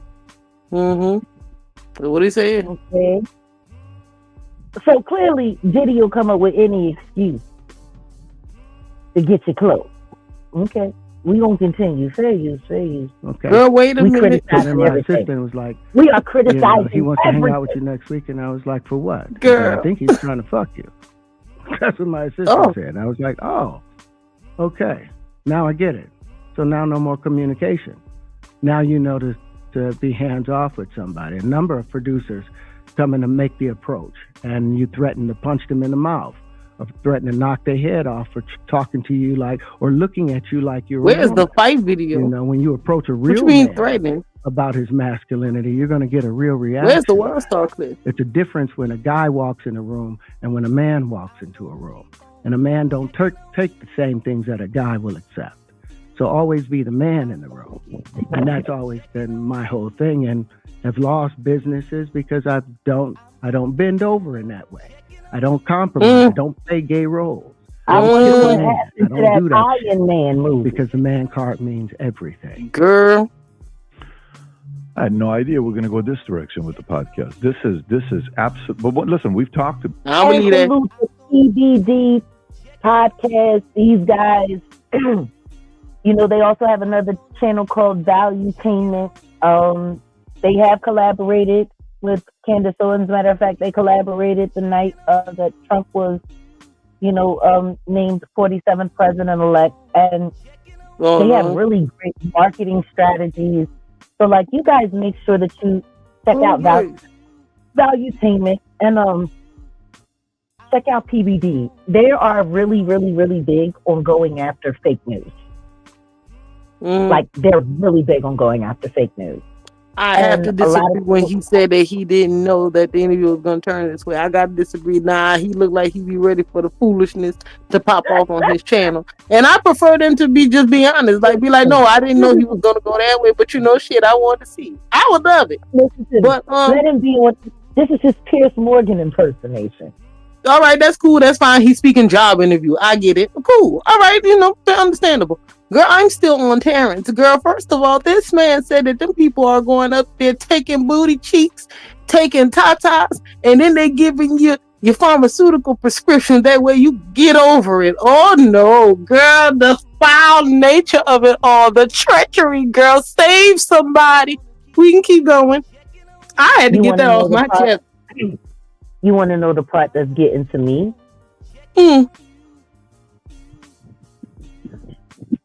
The fact that this many men knew that animal was running around pressuring grown men that way, and they didn't protect any of those boys. Right, like, see, if you want to talk about a man card, wait a minute. Let's talk about a man card. Oh, tell them. Part of being a man is helping young men come up to be good men as well. Like, that's cool. That's fine. All of this outrage about the booty bandits and the this and the that and the whoop-de-woo and did the woo-woo-woo. All of that, that's great. That's fine. But y'all knew what he was doing with those kids.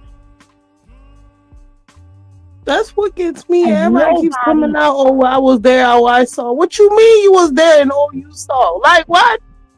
They just keep saying it. Like, oh, well, I wasn't there, but I was there. Bieber was a kid. Jaden was a kid. And nobody just there. Everybody just looking. Was a kid. These were kids. I hear you sitting there talking all of this talk about you protecting your manhood and not giving up your man card. But y'all knew what he was doing. And you can't say you didn't. And more than that, you knew what he was capable of. Should more people been on the lookout? Anyway, let fair use. We are criticizing everything. Talked about it. We've had a lot of the guys on to talk about this stuff. Are you done with Hollywood? Because no, of this I mean, I'm reason, still working. I still, I haven't made the money necessary to do all of the other stuff. So I still have to go and do the chitlin circuit. I still have to do the job that I need to. But eventually, I've done what I set out to do, which was to redefine the universe. I've proven what I've set out to do in pause. Let's go back and take a little pop quiz, shall we? Let's take a little pop quiz. Did we hear what he just said? About running the chitlin circuit? No. About how he still had to keep working the chitlin circuit to get the money to do the other things that he wanted to do. Did we not hear him say that? That's what now, he said. Do you remember? No, but that's right, Grace. You weren't here. I was sharing the story with them earlier in the beginning of the live before you got here, before the intermission. And okay. I was telling them how I've seen Terrence say some stupid things in my life, and he said some really brilliant things. And I was telling them the story, what he was telling me about, be focused on what's going to be on my epitaph. Don't worry about all of these worldly pursuits. They're not going to put how many Grammys you won.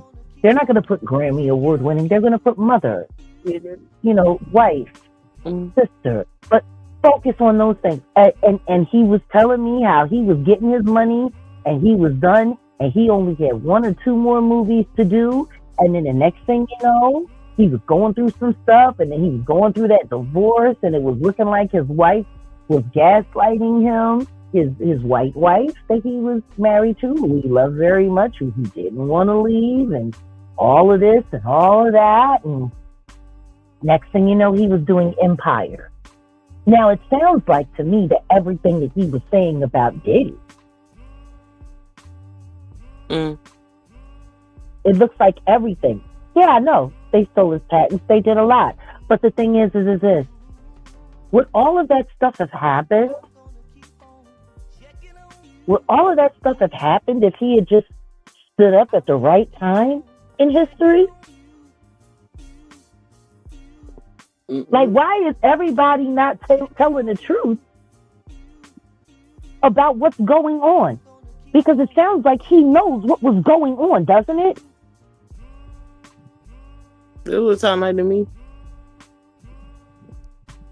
He sounded like he said that he's seen all kinds of shit going on, but when it was coming his way, he, said no and no thank you. It's funny. But you still saw shit going on. Me, no, he said to me, he was set for retirement.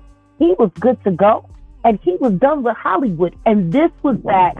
It was around the time, right after not long after my dad died, before me and my ex-fiance, Justin Ridgway, got together. So, yeah.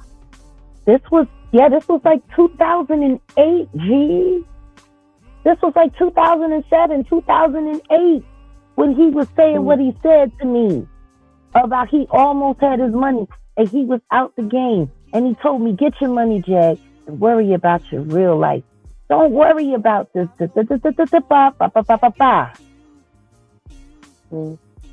when they knew that when he knew that Bashir was going to them Flavor Rico. Tell me something. What happened to all the money that he had? I thought he was done with the game all the way back then. Yeah, that was 17 years ago that happened. And he's still trying to get his money now? So he can get out? Let's go back a little bit. Fair use. For critical and educational purposes and all other things due to the Fair Use Act. What was it, 1978 or something like that? Yeah. I'm still working. I still, I haven't made the money necessary to do all of the other stuff. So I still have to go and do the Chitlin circuit. I still have to do the job that I need to. But eventually, I've done what I set out to do, which was to redefine the universe. I've proven what I've set out to do, and that's why I have all the patents. Whether they evaluate it or not, that's up to them. But I've done the work and finished it. Now I can go on and do whatever else we need to do. Hi, everyone. My name is Terrence Howard. I'm an actor, but in the field of science also. So if you would like to connect with me, you can connect with me on Connect. The QR code is down below, and let's have a great conversation. If you enjoyed this video, you want to watch more videos like this, click here. And if you want to watch the entire podcast, click here. And please make sure you check out that network. These guys have a lot of great stuff going on.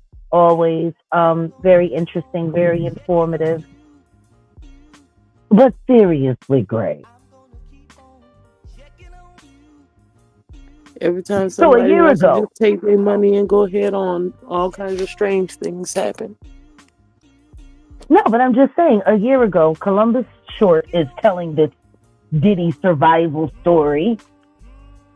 And now, a year later, right before Puffy's trial, Terrence now has a Diddy story about what Diddy was doing, all the things he was doing, and why didn't it, but nobody said anything. Nobody did anything. And they knew that he was working with children. They cannot say that they did not see the decline.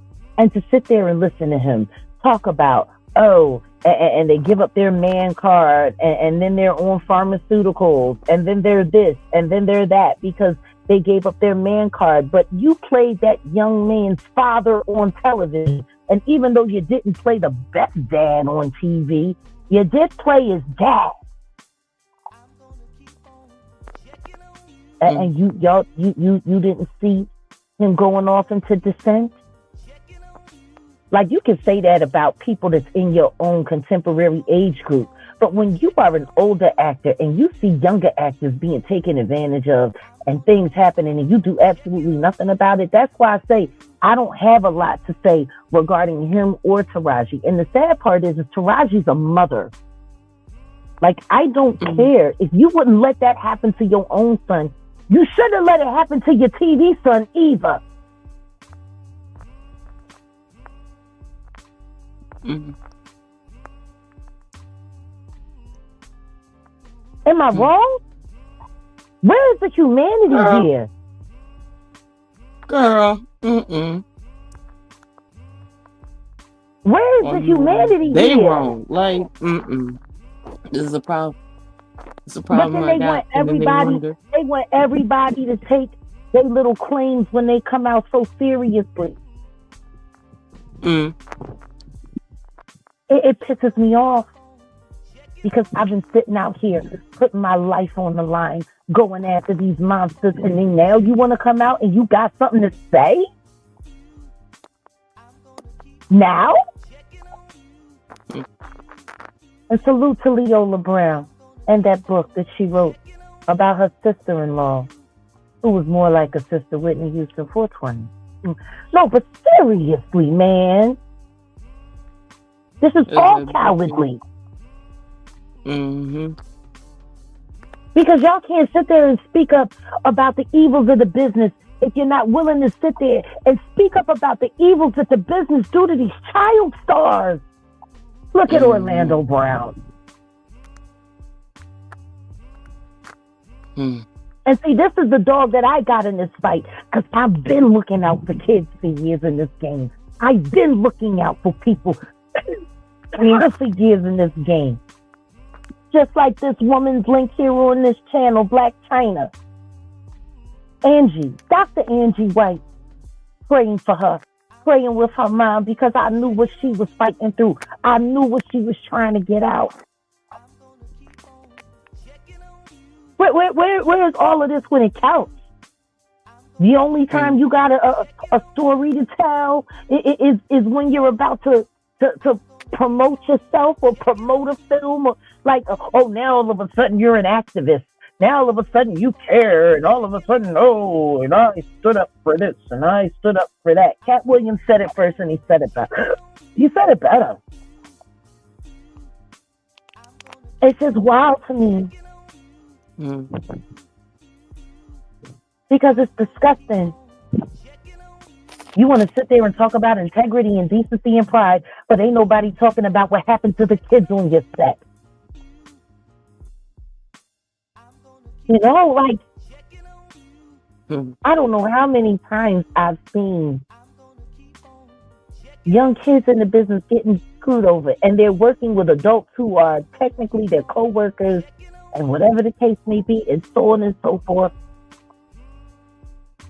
And then, you know, the young star passes away so much earlier than they should, and they leave a legacy of pain behind them, a confused fan base and supporters and all of this. And then that's when they want to do their documentaries and talk about, oh, well, you know, I saw the descent, but, you know, and do. And, you know, well, I'm not his parents. He had parents, and they were. What was I? If his own parents weren't speaking up, why would I? Because you know why they not speaking up. So say something. Because the reason why they don't say something, the reason why they don't get involved is because a lot of times those child stars are the ones making the most money. Mm. Their roles are responsible for carrying the popularity to the audiences. And if you tell on that kid, and then that kid has to leave the show might end. And now there goes your money. Because that's really what it all comes down to. It comes down to the money. There is no way in the world that I could ever, and shout out to Khadisha Lynn and Juan B. There is no way I could ever, and I mean ever, feel comfortable with taking money to take care of my family and keep my family safe at the expense of another child's pain.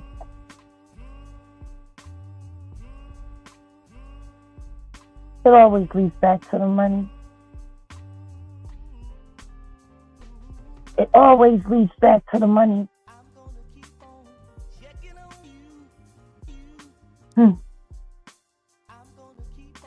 And I'm just sick and tired of it. I'm sick of and tired of these people coming forward with their fake outrage and their fake outcry and not really addressing the things that need to be addressed. Just makes me sick. And all they talk about is the money. Oh, yeah, well, I lost a lot of money because I didn't do this and I didn't do that. Well, you know what? If you're everything that you say you are, then it wasn't a loss. See, like, that's the thing that I don't like hearing. When people say, oh, all that I sacrificed for this, that, and that, and I lost this and I lost that. I lost this because I stood up for my morals and integrity. It don't sound like that to me. Like, you've never heard me talk about all of the money that I passed up. Have you, Grace? Has anyone ever heard me talk about all of the money that I passed up?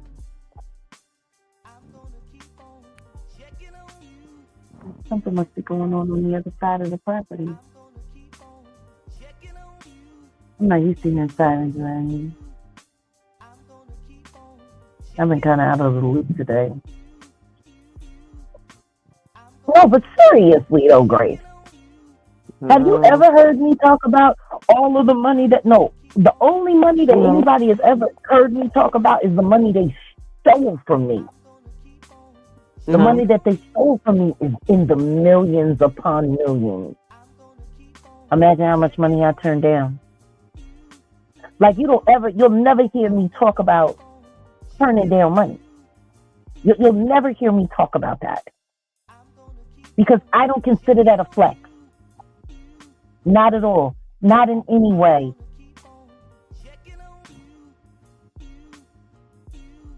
Like, seriously. Why would you sit there and talk about, oh yeah, well, I had to turn money down because of my principles? If your principles are really that important, you wouldn't consider that a turn down. You wouldn't consider that a loss. You would consider that the price of maintaining your integrity. Your price for maintaining your integrity. That's not a flex. Oh, there's cruelty attached to it. That's what y'all want me to do in order to get that money? No, thank you. Hey, why don't you do this benefit concert with such and such and such? No. Because I know exactly what he does, and I know exactly what he did, and I know what he's going to be doing at the after party that night. I won't attend. I don't consider that a flex.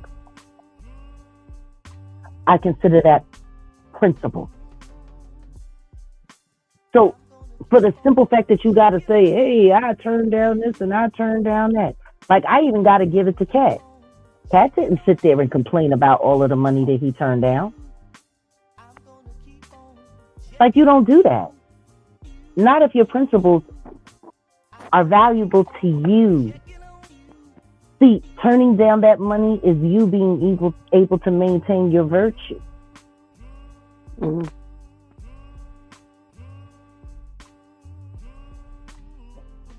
That's the price of being an integral person. That's the price of caring about your moral code. That's the price.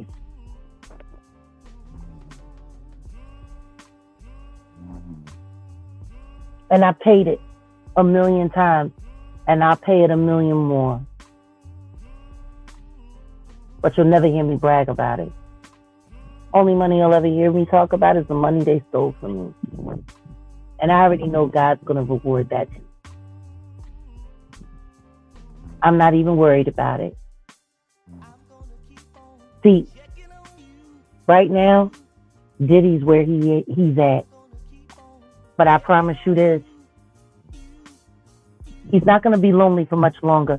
The mistake that we made with R. Kelly, just letting R. Kelly and Harvey Weinstein be the bad guys, when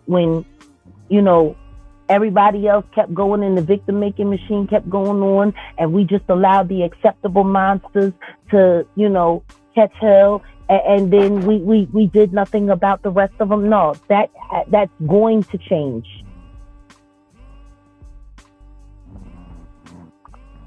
We got to clean it all up. because there's no way in the world. Grace? Grace? Yeah, I'm here. Can Yeah, you hear me? You know we hear you snoring, right? Say again. I caught you snoring. Frequencies. All I did was sit down. Girl, it's wild. But I heard everything you were saying. That's a hard-working mother. That's all that is. Girl, I heard you, though. That's the wild part.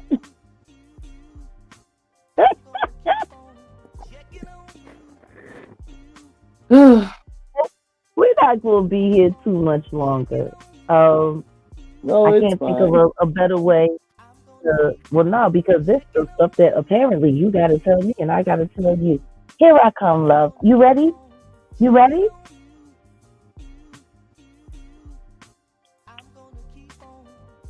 Come on. Come on, baby.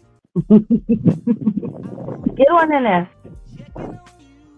Oh my goodness. What a night. Man, I tell you, is it windy everywhere in the world? It's windy where you are. It's windy where I am. It's windy everywhere on this side. You want to know what's funny? Mm-hmm. Nobody takes into consideration the trade winds that are coming in from outer space that are changing everything because of the lack of ozone that we have.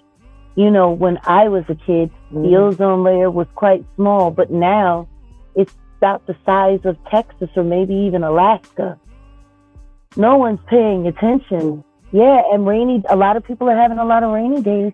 You know, they're not going to be able to keep predicting the weather accurately because we're dealing with other things that nobody's really talking about. Everyone's so busy talking about all of this crap. Nobody's talking about everything. Everything that's really going on in our world. It's real particular. But no, to the wind. Like if you go outside, you could tell the wind is never coming from like a direction. Like it's literally. It feels like it's dumping on you. Yeah, like it's. I know. Tried to go fishing the other day. The current looked strange. It looked strange. Really? It looked erratic. Like I'm used to seeing the current, you know, flow as it's supposed to. I'm used to seeing, even when it gets choppy, it's more of a direction change than just pure confusion. No, a lot of times the water looks like it's just shaking. Listen to me, it said it. It says it in Revelations, in the last days. We're not even going to be able to tell the weather. It done got darker now. No, but it says it. We're not going to be able to tell the seasons. You know, when prophecy is being fulfilled, we should listen. We should pay attention. Like better, much, much, much better attention.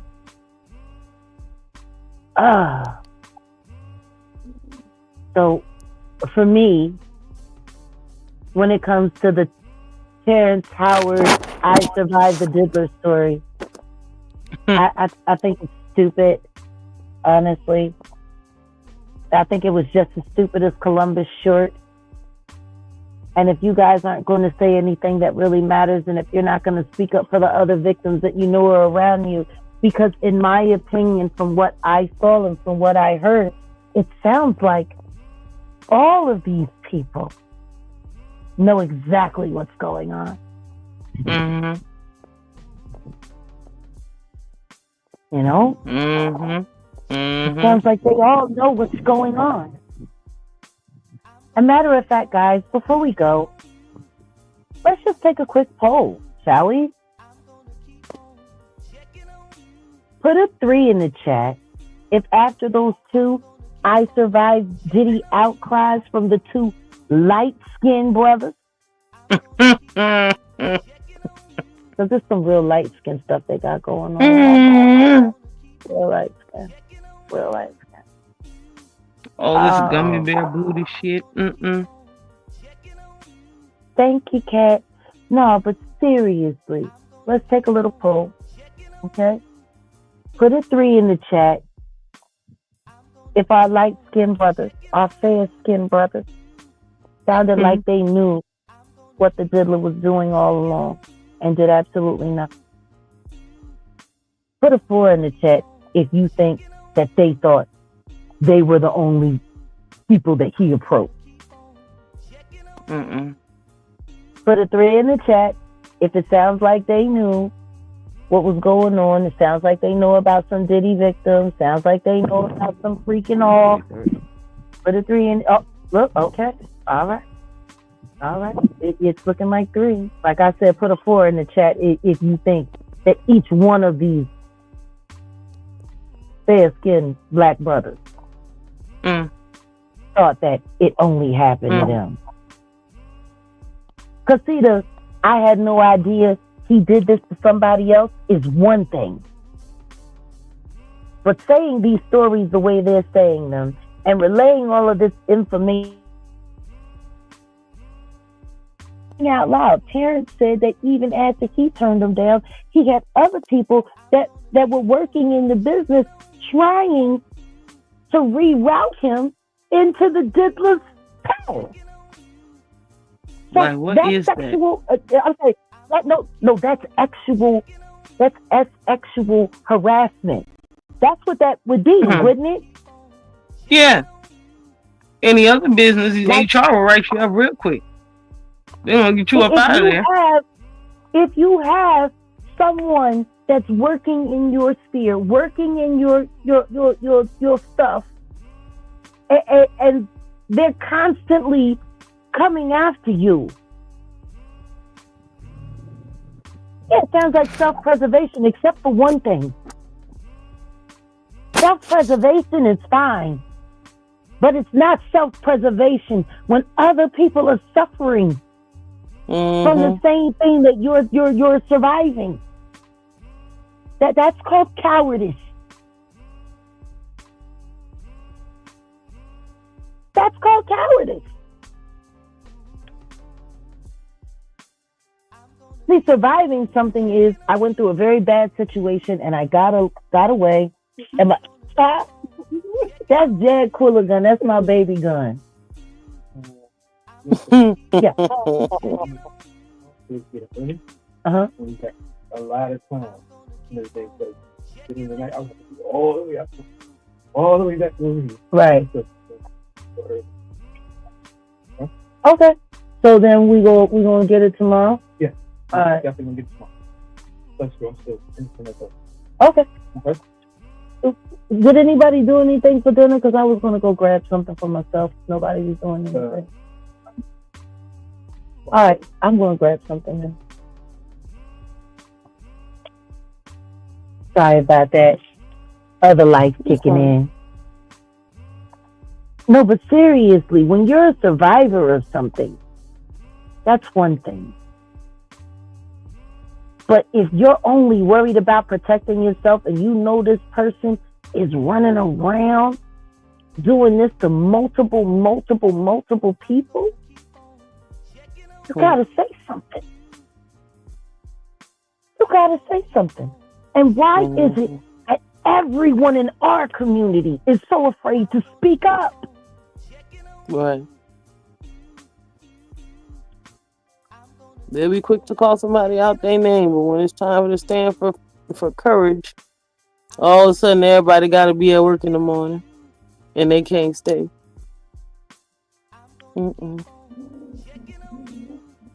It's just wild to me because this is going to keep happening.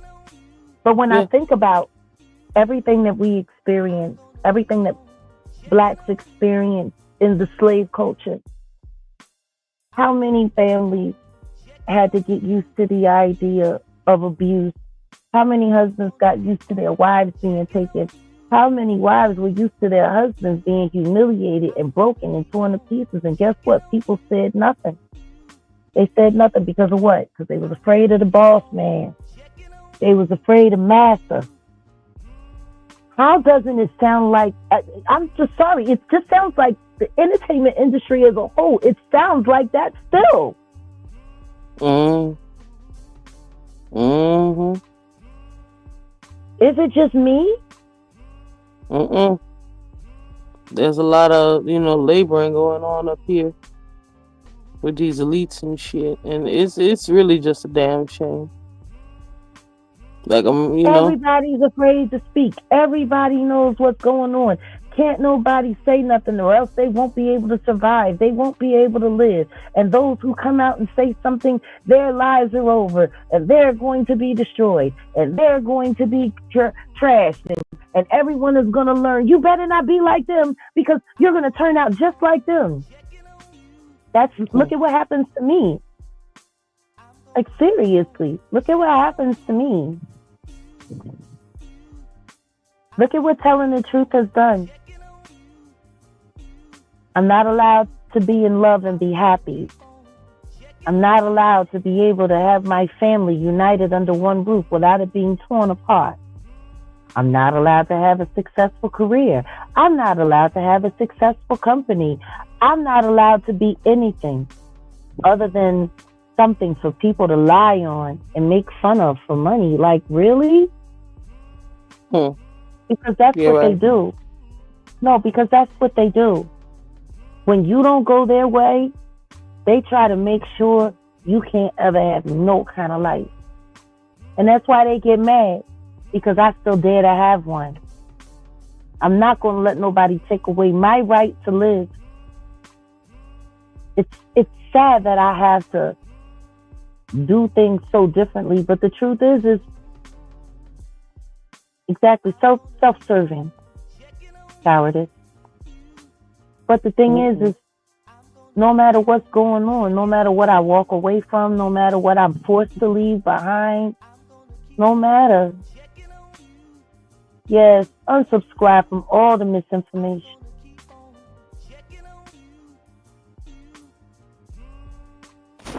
It's crazy. I'm going to reach out to Russell Brand tomorrow, though. That's going to be insane. Because I want to ask him, as a fellow defender of freedom, what's it been like for him since he's got his award? I know I ended up in a lawsuit for something I didn't do. Is he in a lawsuit for something he didn't do? We need to talk about that. This is what they do. I can't be happy. I can't be this. Because, see, if I can have a life and I can be happy, and if I can be good, and if I can still be gainfully employed and find a way to make money without needing them at all, if I can be a successful direct-to-consumer business, guess what that means? The next person that was afraid to speak out because what they're going to do to them, they'll say, oh, hey, Jag has a life. Jag's doing great. And she's speaking out. I'm going to speak out. That's why they need to make it humiliating. That's why they need to make it terrible. That's why they need to make it so bad. That's why they need to make you just, it's got to be awful. Every day that I'm not online crying or going through something, I mean, like that weirdo, that little fat weirdo, that gambling addict talking about, oh, Jag's not interesting. What was it, the clip that someone sent me? Jag's not interesting unless she's making a fool out of herself and getting beat up at the police station or the mayor's office, or unless she's going to jail, or unless she's getting left, or unless somebody's robbing her. Jag's not interesting.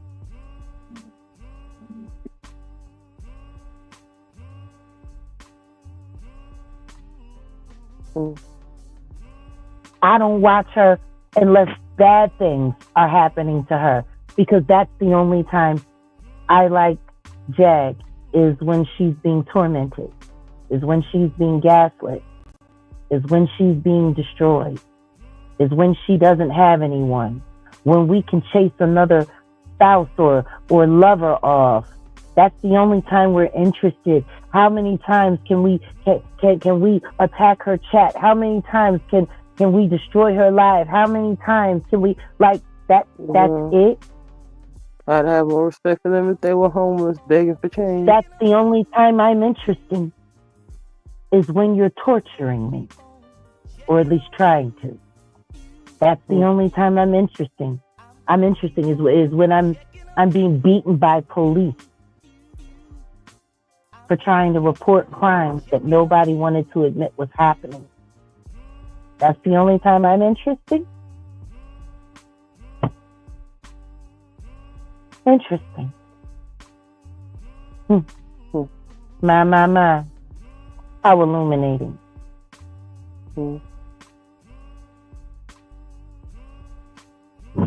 It's beyond sadistic. Because the truth is, anyone who only watches someone to see their life be blown to smithereens, to see everything about their lives be manipulated. Like, if that's the only reason you're watching me, man. You gotta have a sad life. And you have to be a sick SOB.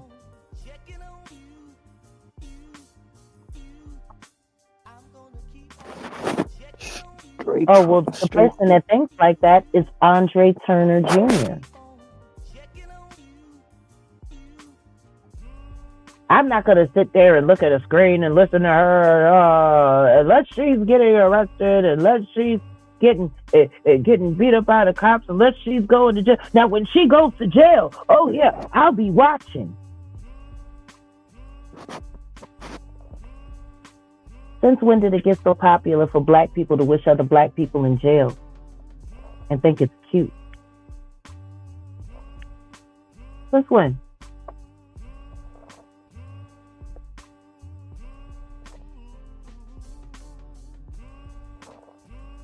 Thank you, Mayat.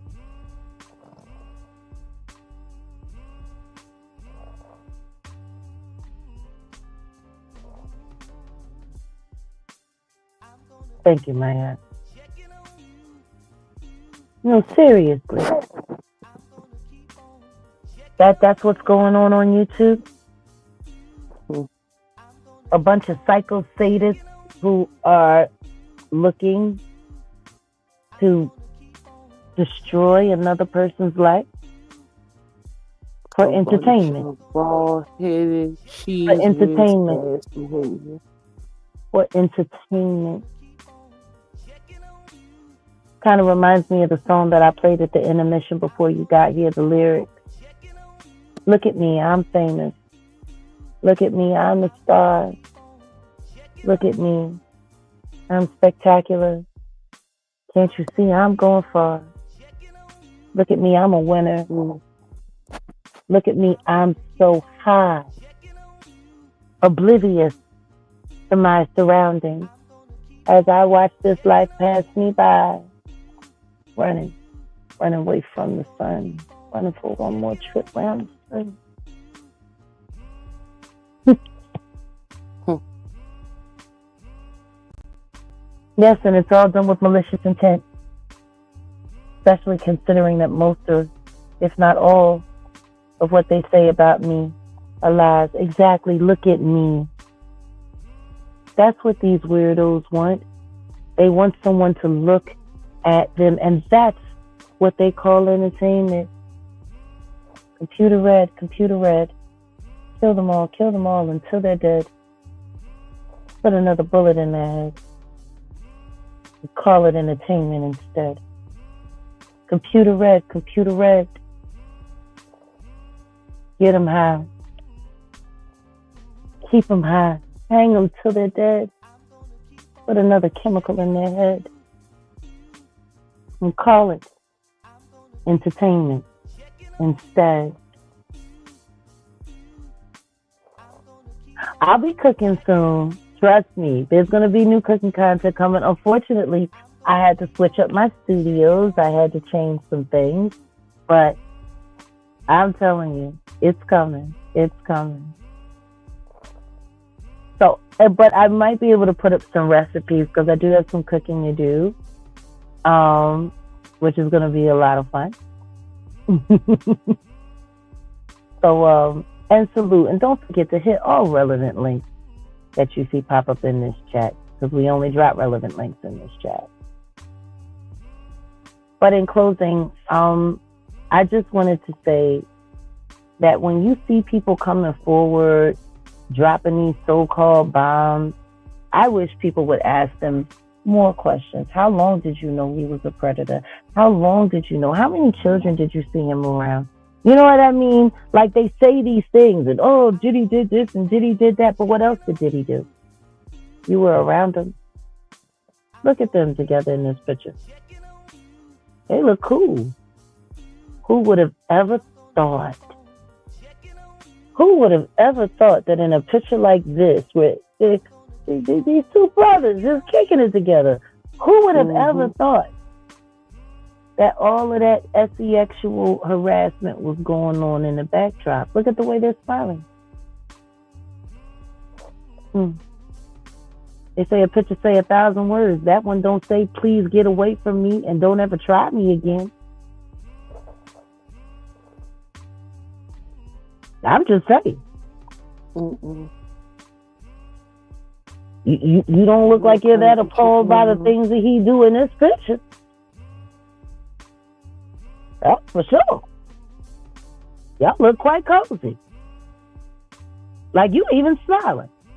If he was as big a pervert as you've been saying, with all that stuff going on, why are you smiling? You know what I mean? Just like that gay man that asked about my first ex-husband. Well, if he's a married man, why is he dressed like that up in here?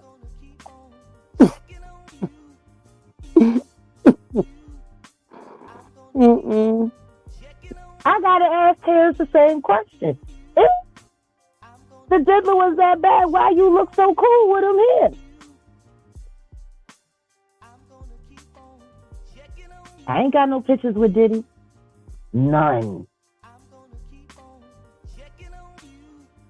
And I stopped taking pictures with Jay-Z. I've stopped being available to take pictures with the Jigga Man when I knew I needed to get away because of what it was really looking like.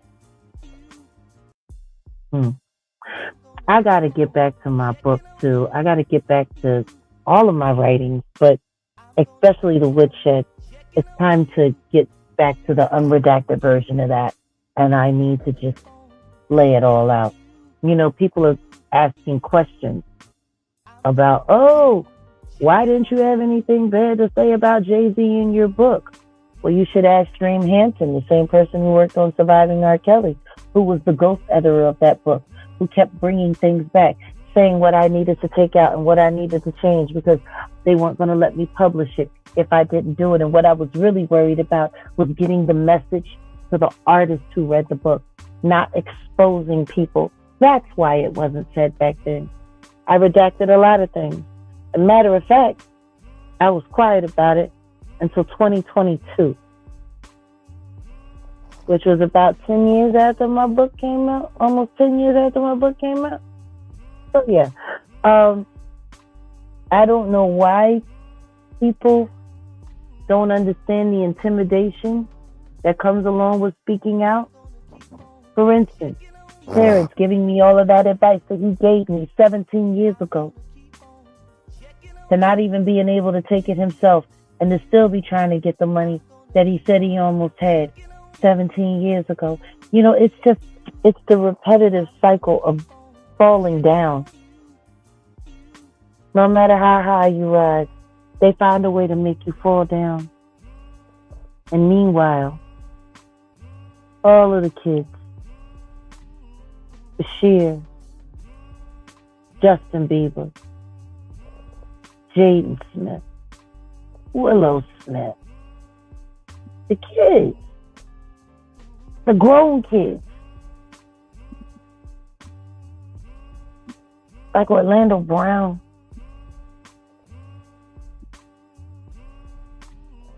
the grown kids.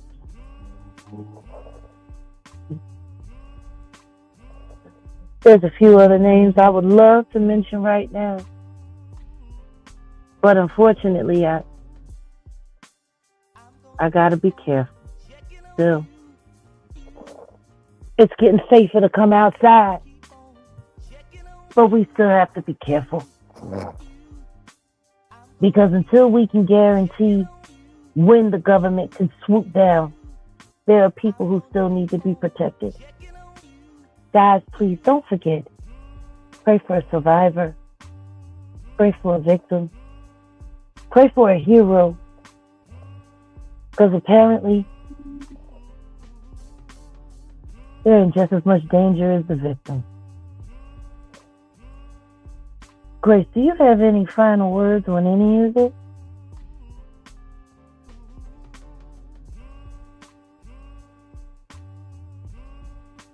You're not muted. Are you asleep again, Grace?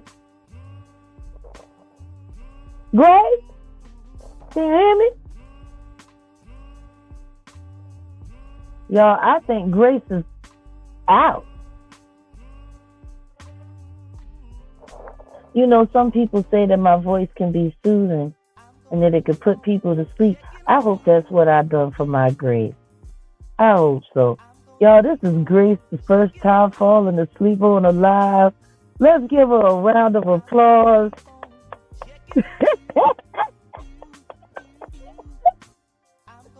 But no, seriously. Yeah, she in that spirit realm doing battle.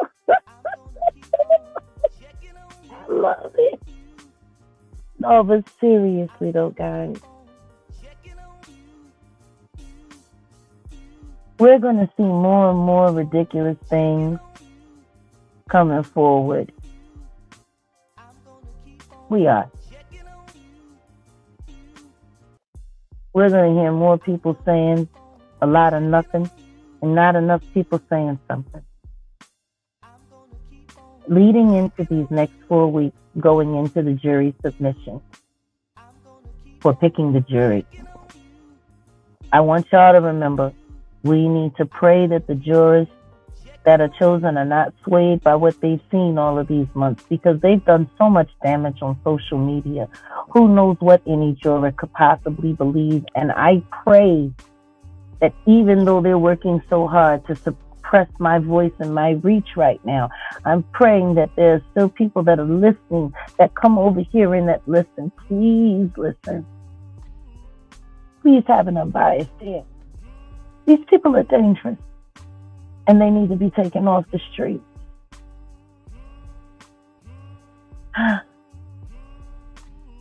You know, if Terrence Howard had had all of that self-righteous indignation for what the diddler was doing even with his own co-star, with a young man that played his son, who knows? Maybe he wouldn't be on X promoting himself like a party favor. Well, guys,